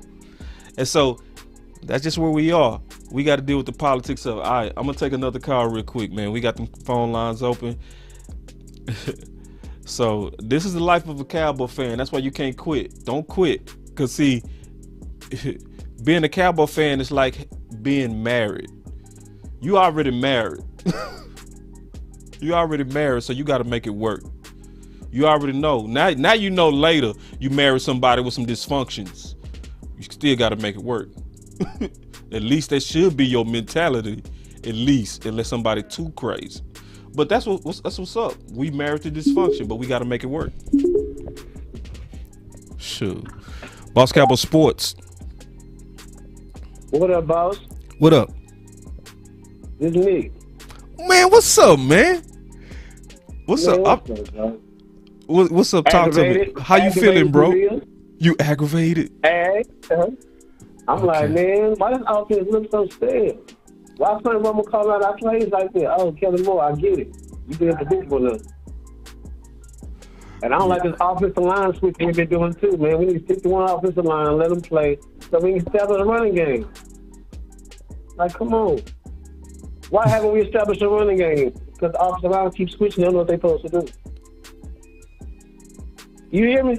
No, I'm listening. I ain't interrupting. I'm letting you go, big dog. I'm just like frustrated because like when we was at corner, bro, like we never switched offensive line. We knew what their assignments was. Everybody knew what they supposed to do, and it made it simple. So my thing is like, why should we keep switching the offensive line? That's gonna stop the run game. It all stops up front. Dak is not comfortable in the pocket right now because the offensive line keeps switching. Dak made mistakes, but I mean it starts up front. That's what everybody knows that offense. And y'all are right. I believe the receivers, like including Cooper, are starting not to have trust in him. Mm-hmm. Because of all the switching and stuff that's going on. I think it's more than the switching though, but I think mostly you're right. You know what I'm saying? Well, you gotta think. Yeah, but you gotta think about it, bro. Like all this switching and stuff, you don't do that. No other team does that, bro. Yeah, and see that's why they got the same guys in there. You know what I'm saying, doing their thing. See, and I want to let y'all know I play football with this dude we talking to. He played receiver. All right, I play cornerback. So this is my boy. We talk football all the time. But see, this is the deal. To your point, I don't think it's just the offensive line. I think it's what Coach Marv was saying too. Especially when you mix that with what Cooper was saying. Remember Cooper said about 4 weeks ago. That's what I was talking about. Right. He said, I know I'm not going to be targeted based on practice. So to me, Nick, he was saying, I see you, Kellen. I could tell when you phasing me out of the game plan. So I was watching them yesterday and I was like, bro, this is a playoff game and they got no energy on offense. And I'm talking about basic body language, like basic stuff. To the ball, they wasn't running to the ball. They was behind and that's why CeeDee Lamb got that penalty, because he was taking his time getting to the line of scrimmage. Dak thought he was set. Right. And he was frustrated, man. And see, this happened to the organization before, Nick. This happened to the organization before when Dez Bryant, Cole Beasley, Bryce Butler, and Hearns was all leaking out that, hey, we not liking Scott Linehan with his predictable play calling. They was the ones getting moved on from when they was telling the truth, dog. And that's what happens, bro. So this is what happened last year when the defense was calling Mike Nolan out. It's the exact same thing that was happening. Except it's on the opposite side this time because they not believing in him, man. Kellen Moore used to be, I thought he was doing this thing early in the year, but at the end of the day, he's not. He not. Yeah, he not. See, because predictable, bro. Like I'm like, if Tyrone Collins plays out, he ain't even play for us, like Coach said. Like, come on, man. Like, go think defense can do, bro. And they trying to put everything on one person. No, it's a collective thing. Yeah, that's why honestly, boys need to come to Boss Cowboy Sports. This is why boss need to come to Boss Cowboy Sports, man. I ain't lying about that too. You want to come to Boss Cowboy Sports in places like this because I think we tell the truth here, man. Like, we not looking for people to blame. You know what I mean? Right. This is not a blame channel. Like, this is not a channel that's based on, oh, we just looking to, getting somebody behind. Yeah, we angry. But at this channel, people like me and Nick, we looking for reasons. We not looking to blame. We looking at the real root causes, so that we can really organize in our anger and get stuff done. Straight up. I wish Zeke go ahead and call that shit out. Excuse my French, but call that stuff out, bro. Like, for real. I wish Zeke go ahead and say, look, man, y'all switching this stuff up, man. We can't get no lanes or nothing, man. see, You know what I mean? and listen, bro. And see, Coach Marv was saying the same thing. And see, this is where I push back just a little bit with both of you boys.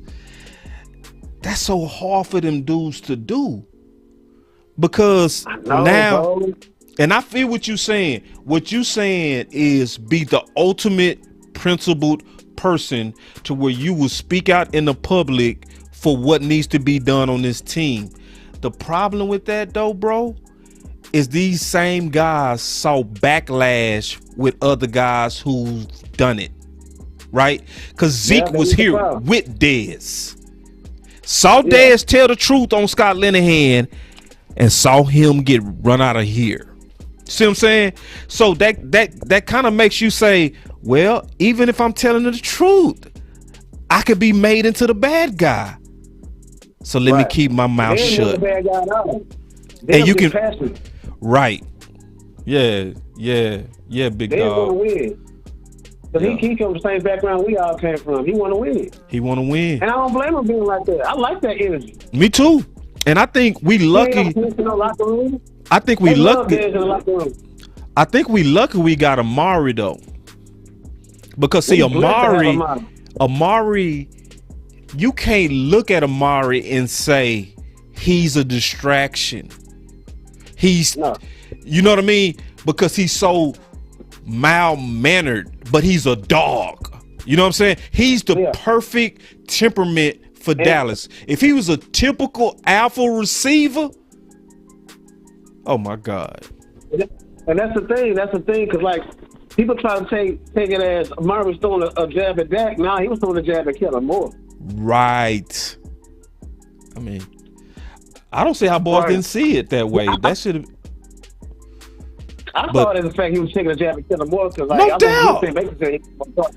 Man, that's no doubt, big dog. Yeah.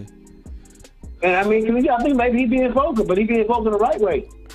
Ooh, hold on, Nick. Real nonchalant. Hold on. Let's take this comment real quick because Marquez said, "Boss Cowboy, Amari will be gone this offseason."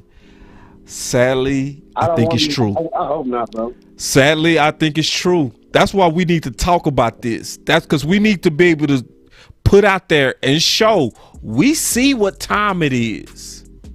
Because I think they were setting it up a long time ago. Because it's no coincidence that when Cooper first got here, y'all knew to target him. And his numbers blew up. But all of a sudden, you get a new toy that's cheaper, put 88 on, right? Lamb, you put the number 88 on him. Now all of a sudden, you under-targeting your number one.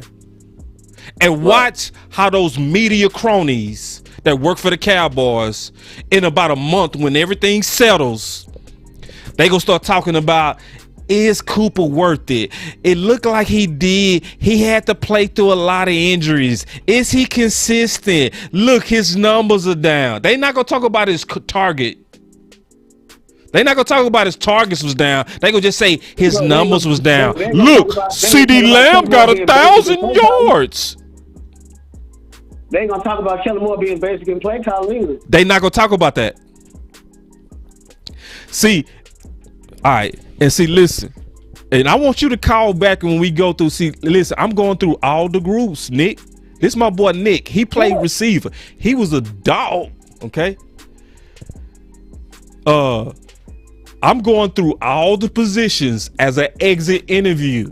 I don't know how long it's gonna take me, but we gonna cover everything about the exit with each group. That's why I say I'm starting this one with McCarthy, but we gonna talk about the coaches, we gonna talk about the players, we gonna talk about strength and conditioning, we gonna talk about politics, everything that can negatively affect us. We gotta get down to what happened in this game, bro. Man, that game. Listen, I'm gonna use Alabama and Georgia as an example. What I saw from the way they played the game when they were in Georgia acted like they wanted it. You know what I'm saying? Right. The offensive line was still blocking, like right. I was up still blocking 5-10 yards downfield, still, bro. Like, why our offensive line can't do that? Why the team can't do that? They still playing to the whistle. Right. You gotta play to the whistle. We learned that in elementary school. You play to the whistle. I seen him give up. Like, we're not disciplined at all on no sides of the ball, especially on offense. We definitely not disciplined. There's no reason why we should be leading the league in penalties like that. No reason. I'm sorry. And people don't realize how bad that affects drives. Yes. You look at the first down, you look at that momentum, and then all of a sudden you got to get it called back because your team is not disciplined.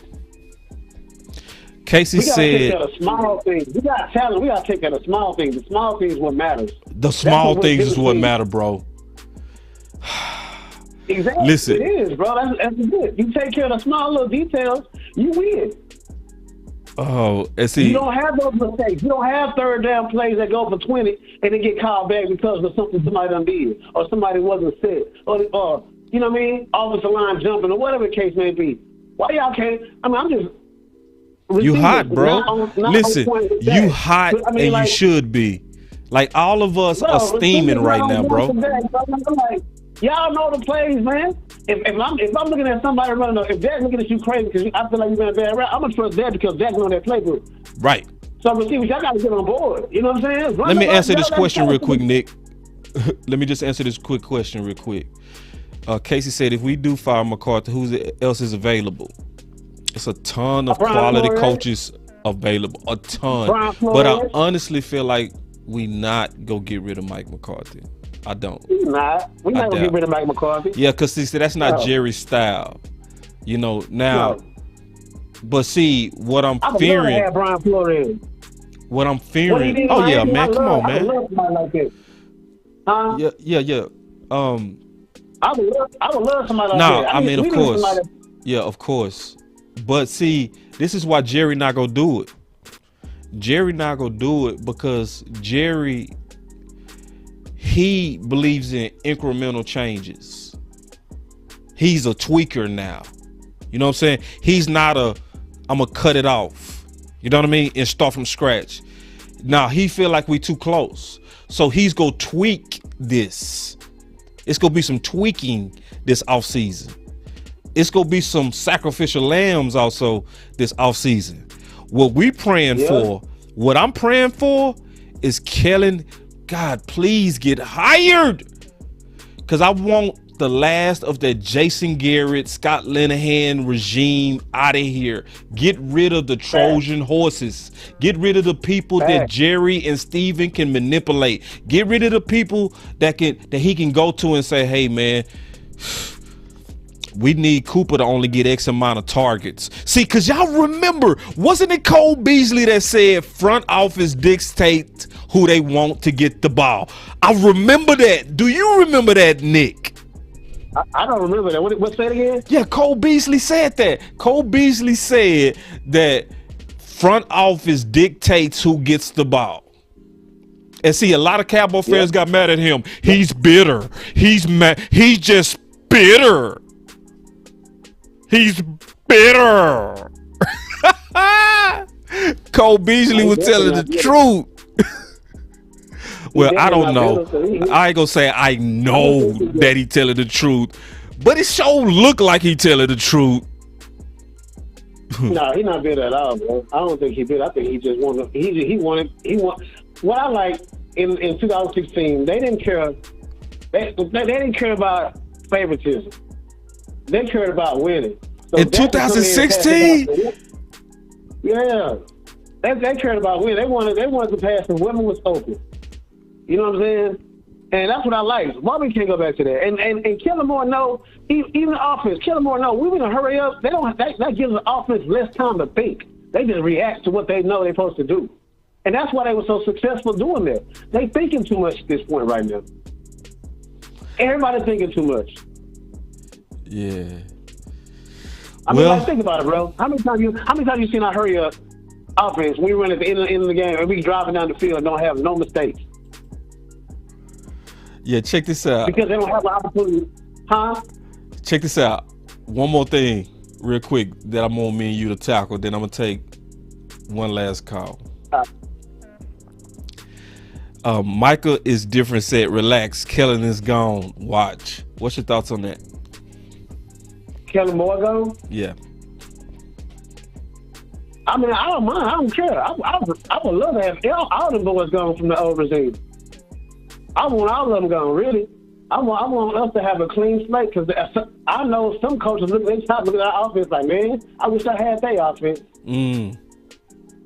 Oh, I know that's true. Had our offense, do you think we'd be in a position we've been, bro? No. Kyle Shanahan will have this offense rolling. Well, man. No, I mean, come on, bro. What? I mean, come on, man. Offensive coordinators be like, man, I would love to have Dallas Cowboys offense. Man. But I'm going to let y'all go and take the call, man. We'll chop it up some more. Oh, yeah, we going to chop it up most definitely. So, yeah, that was Nick, y'all. Nick, your voice matter, bro. You already know. All right, bro. All right, listen. Yeah. See, my boy Philly Notion, man. See, Philly, I rocks with you. See, because Philly, he like football. He on our channel. He been rocking all day, man. I'm with that. And Philly, the next time Philly play, me and you need to do a show, big dog. We need to do it. I don't know how we gonna do it, but we need to do a show. Because I think we'll wreck it. For real. Because I like how me and you was going back and forth. But he said, firing your coach is an emotional reaction. Y'all act like y'all season record was 12-5. Y'all coaches ain't the problem. What's going to be the excuse next year? Oh, man, I thought you was being serious. You still being funny. Man, get off. Man, go on, bro. Hey, Philly got their own problems, man. Y'all in the dirt. Y'all ain't even got no top. Listen, we got problems, but we ain't got your problems. Your problems is, trash. Like, you know Philly trash, too. You know it. You know y'all ain't got nothing going on over there.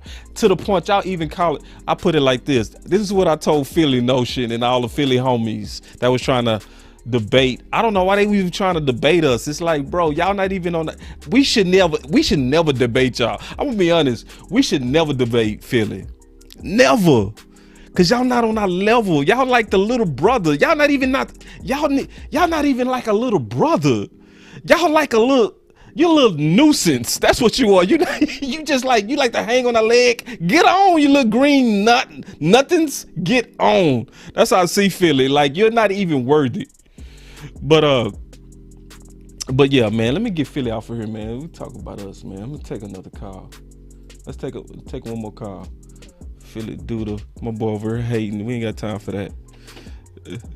But he cool though. We just talk noise to each other like that, man. We all good. But I'm telling you, he got the most evil laugh that you gonna ever hear in your life. Like, he sound like I swear to God, you'd be like, damn, this dude evil just by his laugh. Yoga fire. He evil, Yoga bro. flame. Like, he literally on here just to troll, bro. Let me turn back on the phones. All right, here we go.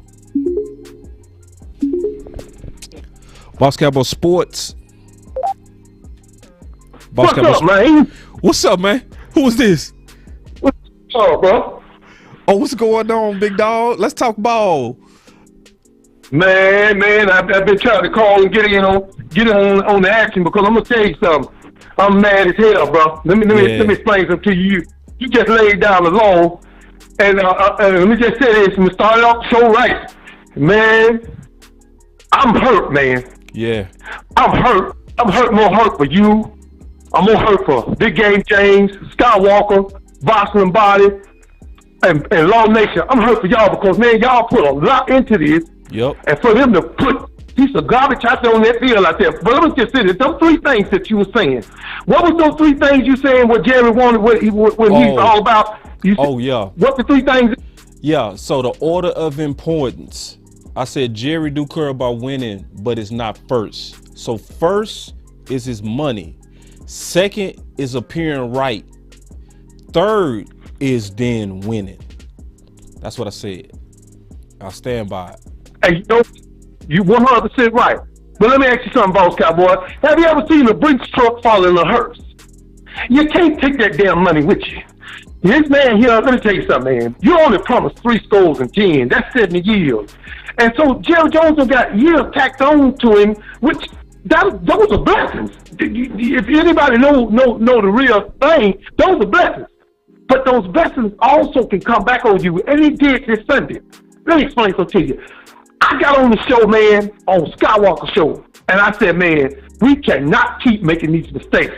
these mistakes gonna come back to hurt us. I said, sometimes I believe we don't even want to win us. And all of a sudden, man, I got jumped on. My brothers and sisters jumped on me. You know what? I don't care. I love them. I still love them. Because you know why I love them? Because they're there and I'm here. And I can love you from a distance. I guess it's how I roll. Let me explain something to you, man.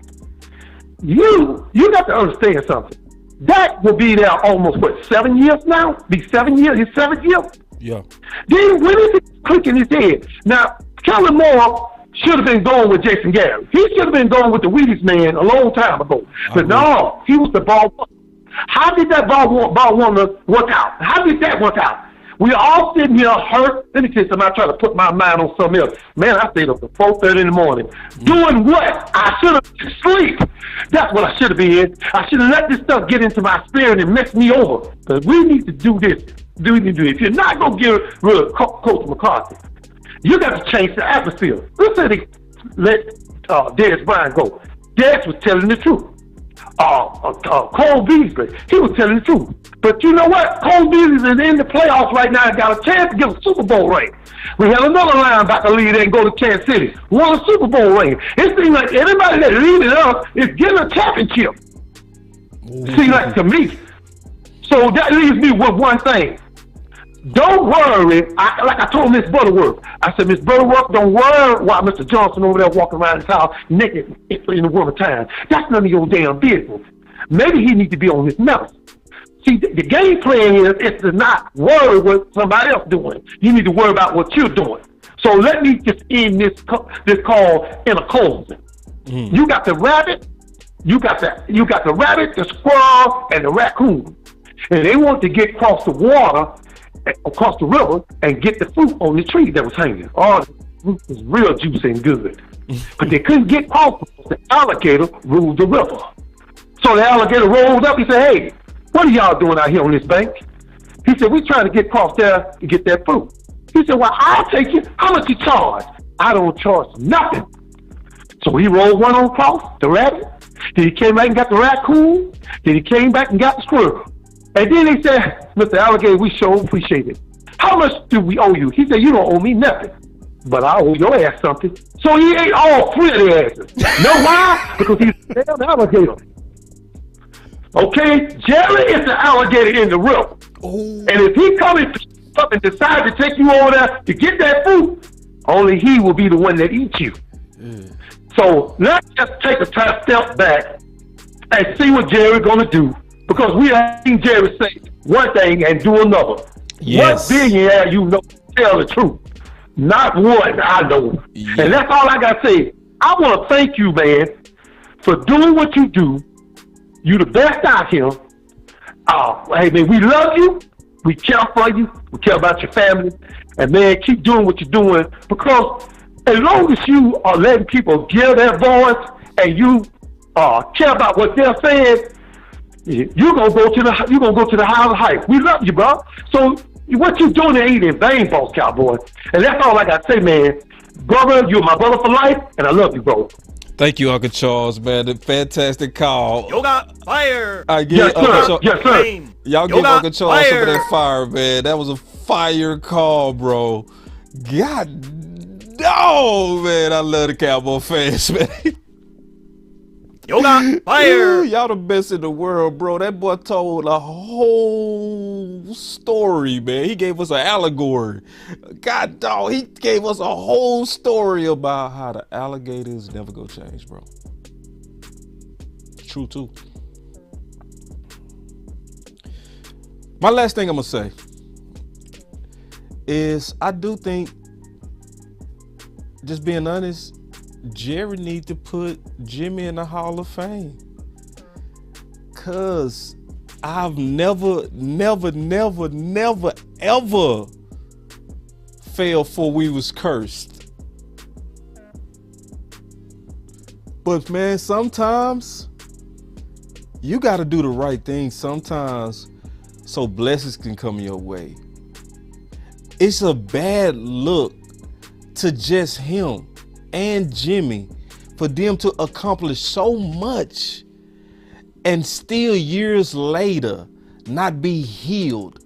You guys accomplished great things together, and y'all let a damn bar fight and egos break up what y'all should be doing together.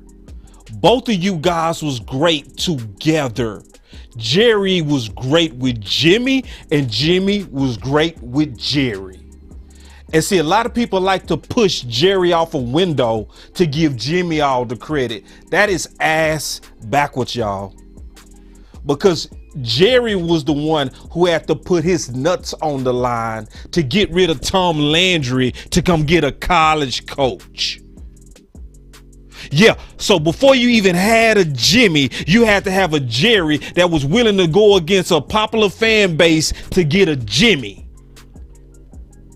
And before you had Jimmy make all those smart trades, you had to have an owner that was going to allow him and get out the way. Our best player was Herschel Walker. And Jimmy Johnson said, hey, Jerry, we need players. I need to get rid of my best player to get a lot of players. Jerry didn't trip. Jerry said, I'm rocking with you. That was a yin and yang thing they had going on. So just get it over with. The fans want to see y'all healed. The fans want to see y'all get over that bullshit, man. Like, for real. I'm sick of the innuendos and the fake smiles they do every time they get together. You guys was great together. It's time for the world to go ahead and say it. And you say it by putting that man in the ring of honor. Get over it. You got to get over it, because sometimes God is gonna not reward us for our egos. That's just true, man. I don't care what you believe. I don't care what your religion is. We all know there's a yin and yang and a cause effect in this universe. I don't care how you describe it. Straight up. Like, it don't make no sense for Jimmy to be in the Hall of Fame before he's in the Ring of Honor. So I think once we heal that, I think that got something to do with it. I do, man, because everything ain't just listen, nothing happens by accident. It took order for us to even have the world that we're in. Meaning it took intelligence. Meaning there's a universal thing that's going on that causes causes and effects to happen. And it's time, man. Listen, we need to uncover every potential thing that could be in the way of the Cowboys getting that ultimate blessing. And sometimes it can be God himself humbling our owner. God bigger than our owner. I'm going to tell y'all that right now. His billions is not bigger than the almighty creator. Straight up. Straight up. So now, you know, you can believe that. You might not believe that. I'll tell you what, though. It's time. That's the last thing I'm going to say. It's time, man. Put that man in the Ring of Honor, and then you can pass away.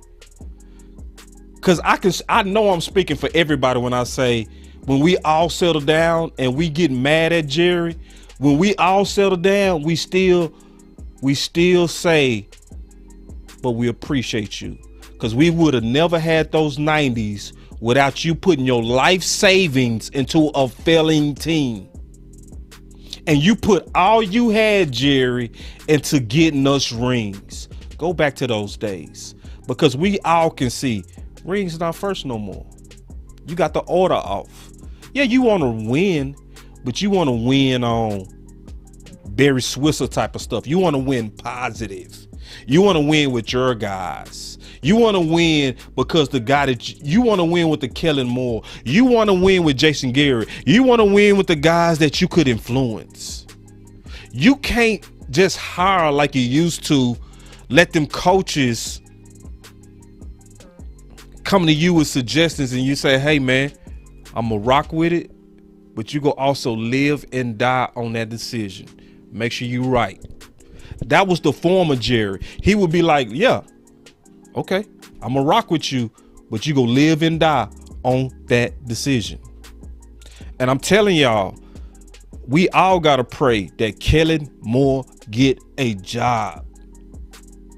And it don't mean Kellen Moore might not be a future genius. Jerry could be looking at him perfectly right. He could be seeing him right. He could be saying this guy is a future head coach in the making. He's a future genius. But see, because you trying to force it, you also cut off the legs of Mike McCarthy. That's why we doing exit interviews. This one was on Mike McCarthy. But we got some more. We could be covering this whole team, because trust me, this offseason is getting ready to light up. It's gonna be a lot of changes. It's gonna be some heads that's gonna roll. It's gonna be some people that's gonna be cut that we had no expected. But I'm already fully in offseason mode. I mean, I ain't take no break. I'm sorry, I just didn't. Okay, we lost. Okay, how we gonna win next year? Damn it, no breaks. Let's go.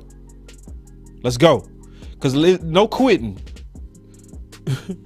And my boy Dak came in. My boy Dak Prescott. This is not the real Dak Prescott. But Dak Prescott came in here. He said, my fans overreacting. That's a real funny YouTube channel.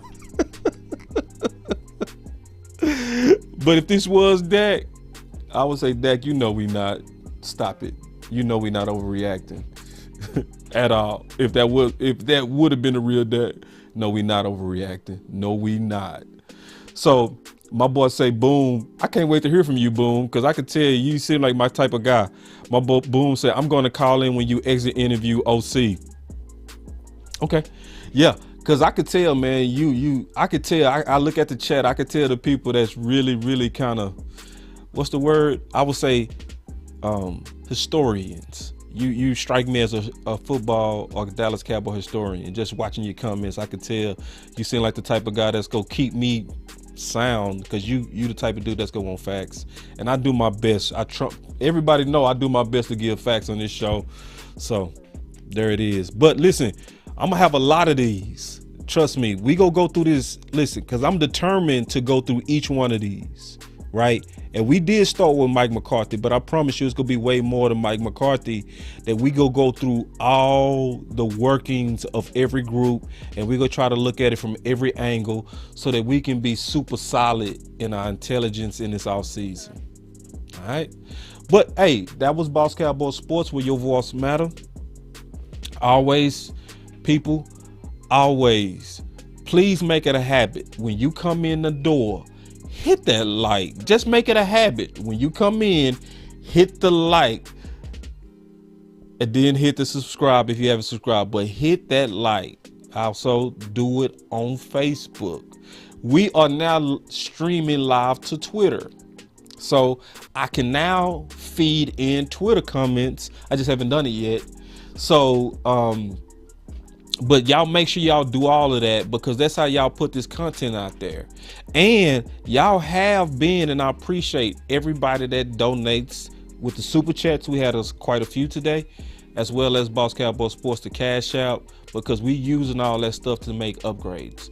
Law and I are talking about some stuff already this off season, as well as for the season. That's going to be major upgrades to both of our channels, but it is an investment. And I want to say something real quick about my boy Law, because I saw somebody came out and they said, and this literally happened. Another YouTuber went out and said this. Another YouTuber said, Botch, Law, and Mark Holmes are in this only for the money. Listen, that was a disgusting thing to say. Okay, number one. Number two, it is nothing wrong. And I know nobody listening have no problems with us making money based on the hard work that we do. Nobody. Or you shouldn't. If you got a problem with us making money based on having a passion for this content and organizing to have an organized presentation that builds followers, yeah, I'm gonna tell everybody straight up, I want to be wealthy doing this. I have no problem saying that. You should have no problems with me saying that. If I'm doing a professional product and Vach doing a professional product and Law is doing a professional product and Mark Holmes is doing a professional product, working their ass off to deliver content, they shouldn't get paid. So y'all be very careful of these self-righteous YouTubers, because, and I told Law today, I said, listen, bro, I said, notice they dropped the names of the 3 biggest independent Dallas Cowboy YouTubers: Mark Holmes, Law, and Vach. They are the biggest independent YouTube channels representing the Cowboys as of now. Independent though, self-made guys. And then this guy dropped their names. He didn't drop my name. He didn't drop Skywalker name, because we growing fast, but we still up and coming. You know what I'm saying? They dropped the guys who been putting it down for years.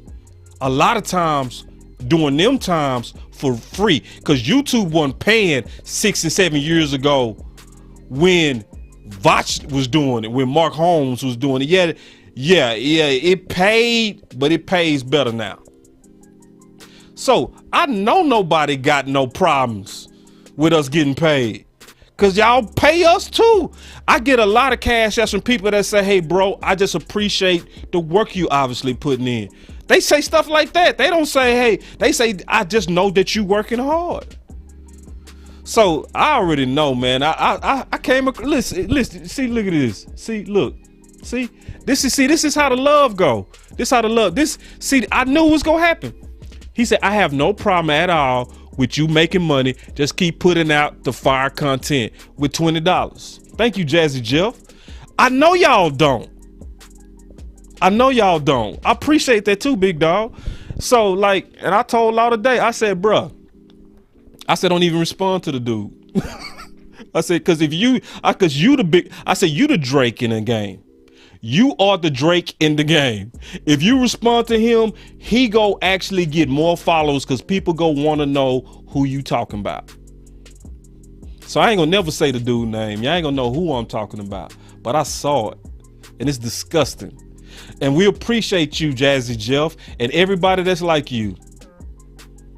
Everybody that's like you that can support us. So I didn't mean to go off on that tangent getting out of here, but when I started talking about that money, that made me think of my boy Law and Vach and Mark Holmes, you know, because I respect them dudes. I butted heads with Vach a little bit, you know what I'm saying? But I still respect these dudes, you know what I'm saying? Like, you know, because we get passionate about our ideas, so occasionally our alphas fight. Like anybody that watch me and Big Game James know we fight all the time on the Final Word. That's why people like the Final Word, because they know we fight. They like it, but they know we believe what we saying too, and it's full of true passion. You know what I mean? You know? So it's just, that's just what it is. And somebody asked me, you good, boss? I'm good. I'm real good. Yeah. So I guess you're talking about, yeah. And somebody say Vach draft content is one of the best. Absolutely. No doubt. You know what I'm saying? Like, you could tell these guys have a real passion for what they do. You know what I'm saying? And we all do it different. You know what I'm saying? Like, all of us kind of got our unique ways of presenting the content and the way that we see it. Sometimes we see it different. I promise you, we do box each other. But still, man, we got to respect each other as content creators. And that's just what it is. So I just want to speak on that real quick, man. So anyway, y'all stay up, man. It's Boss Cowboy Sports, where your voice matter. Y'all gonna be getting a lot of content. I'm telling y'all, because I already got it laid up. But I think when y'all come out of, you know, the exit interviews that I'm gonna be doing, because I'm doing exit interviews on the whole team. We going through the whole team. And I'm doing it live. I'm not doing the pre-recorded videos. I'm doing it live. So it's going to be engagement from everybody. There's no more pre-recorded, all live. Hold on real quick. Hold on. Before I get out of here. before I get out of here. Hold on real quick. He said, boss, I got a problem with you. Remember when you told me that Dak was the man, had me saying maybe you was right? Man, Dak is the man. You better stop, bro. What you mean? Are you blaming Dak, big dog? I tell you what, when I go through the exit interviews of the quarterback, call back in, and then we'll just talk about it. I ain't gonna fight you on it. We gonna just talk about it sensible. That's always what I want to do. I want to go back and forth and just see, where do you think Dak is falling off, or where do you think, but Dak is still the man. And I'm gonna tell y'all like this. Dak is gonna always average around top 7. That's all you need to win a Super Bowl. All right. Yeah. So, and then, yes, Jackie, Cowboys fan talk is off the chain with Rome. Rome fire. There's so many guys I could bring up. I'm not disrespecting others by not bringing them up. You know what I'm saying? It's just so many of them. I'll be here all day. But man, this is Boss Cowboy Sports, where your voice matter. One of the main things I always say as I try to get out of here, that I got this from Mike Lombardi, but it's one of those statements that registered to me, that hopefully people starting to see the identity of this channel and really how we try to represent ourselves. Is we go always fight to be loyal here, never devoted. That's also why I've had fights with some of my brothers in the podcast community. It's never public. I mean, it's never personal. But if I really believe that you standing on a bad idea, I feel like I'm being loyal if I confront you about it. It's going to be with respect, but I'm going to confront you about it because bad ideas with people that got big microphones like us travel. So it is loyal for me to challenge bad ideas. Some of the guys that to me do it best is Big Game James and the OC. Like, we fight each other hard, but it's never personal. Never. Law is also very good at it. Like, I can say that because I've been dealing with them. That's no shot at anybody else. But from me dealing with them dudes, I would hit a versus button in a minute and mean it. Like, nah, bro, I'm not feeling that. Just like my boy Andre Johnson. My boy Andre Johnson came in here and said, boss, I ain't feeling that. But because we friends, I'm like, tell me where I'm wrong, OG. And if I am, I ain't got no problem admitting it. But then you saw the vibe. Me and him went back and forth, and he was like, yeah, I can rock with what you're saying, where it was really more middle ground. What's up, Star Boy? I see you in the building, my dog. Oh, real quick, let me say what's up to my boy. Man, this is Star Boy. Man, what's up, Star Boy? We definitely got to talk, bro. So the next time I do a show, be the first when you get them notifications, so that we can get your voice in here, big dog. You got a big voice. We got to get you out here more. But yeah, that's all about being loyal. See, I want y'all to remember something. Big Game James fought me hard on Steele at right tackle, and he fought me hard on Curse. Hard. He fought me hard. But I respected it because I knew once he does his own research, if he see the same thing, he also humble enough to come back and be like, boss, I see it now. But he also man enough to fight me if he think I'm wrong. That's still loyal. That's the loyalty that we try to represent on this channel, to where we're going to fight for ideas that we really believe make us better. We never go be devoted, not even to each other. Like OC, I was in his wedding. It's hard to get a guy that's better friend than the OC. But I would, in a heartbeat, fight the homie if I feel like he wrong. I will fight my best friend publicly where I think he wrong, and not blink about it, because that's being loyal to the ideas that help us win. That's what we represent at Boss Cowboy Sports. So the more you watch us, the more you go kind of understand the spirit of how we deliver our content, and you won't be mad at it. Because every now and then we all go disagree, but it's about how we go about it. Let's just do it loyal.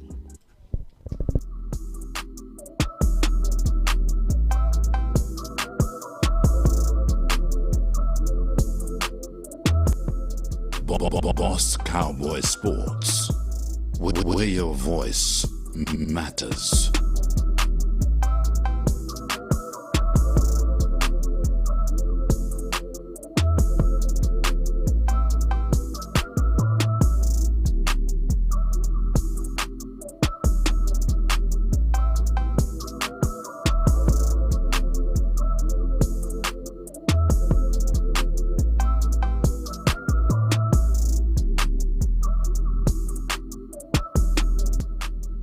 Boss Cowboy Sports.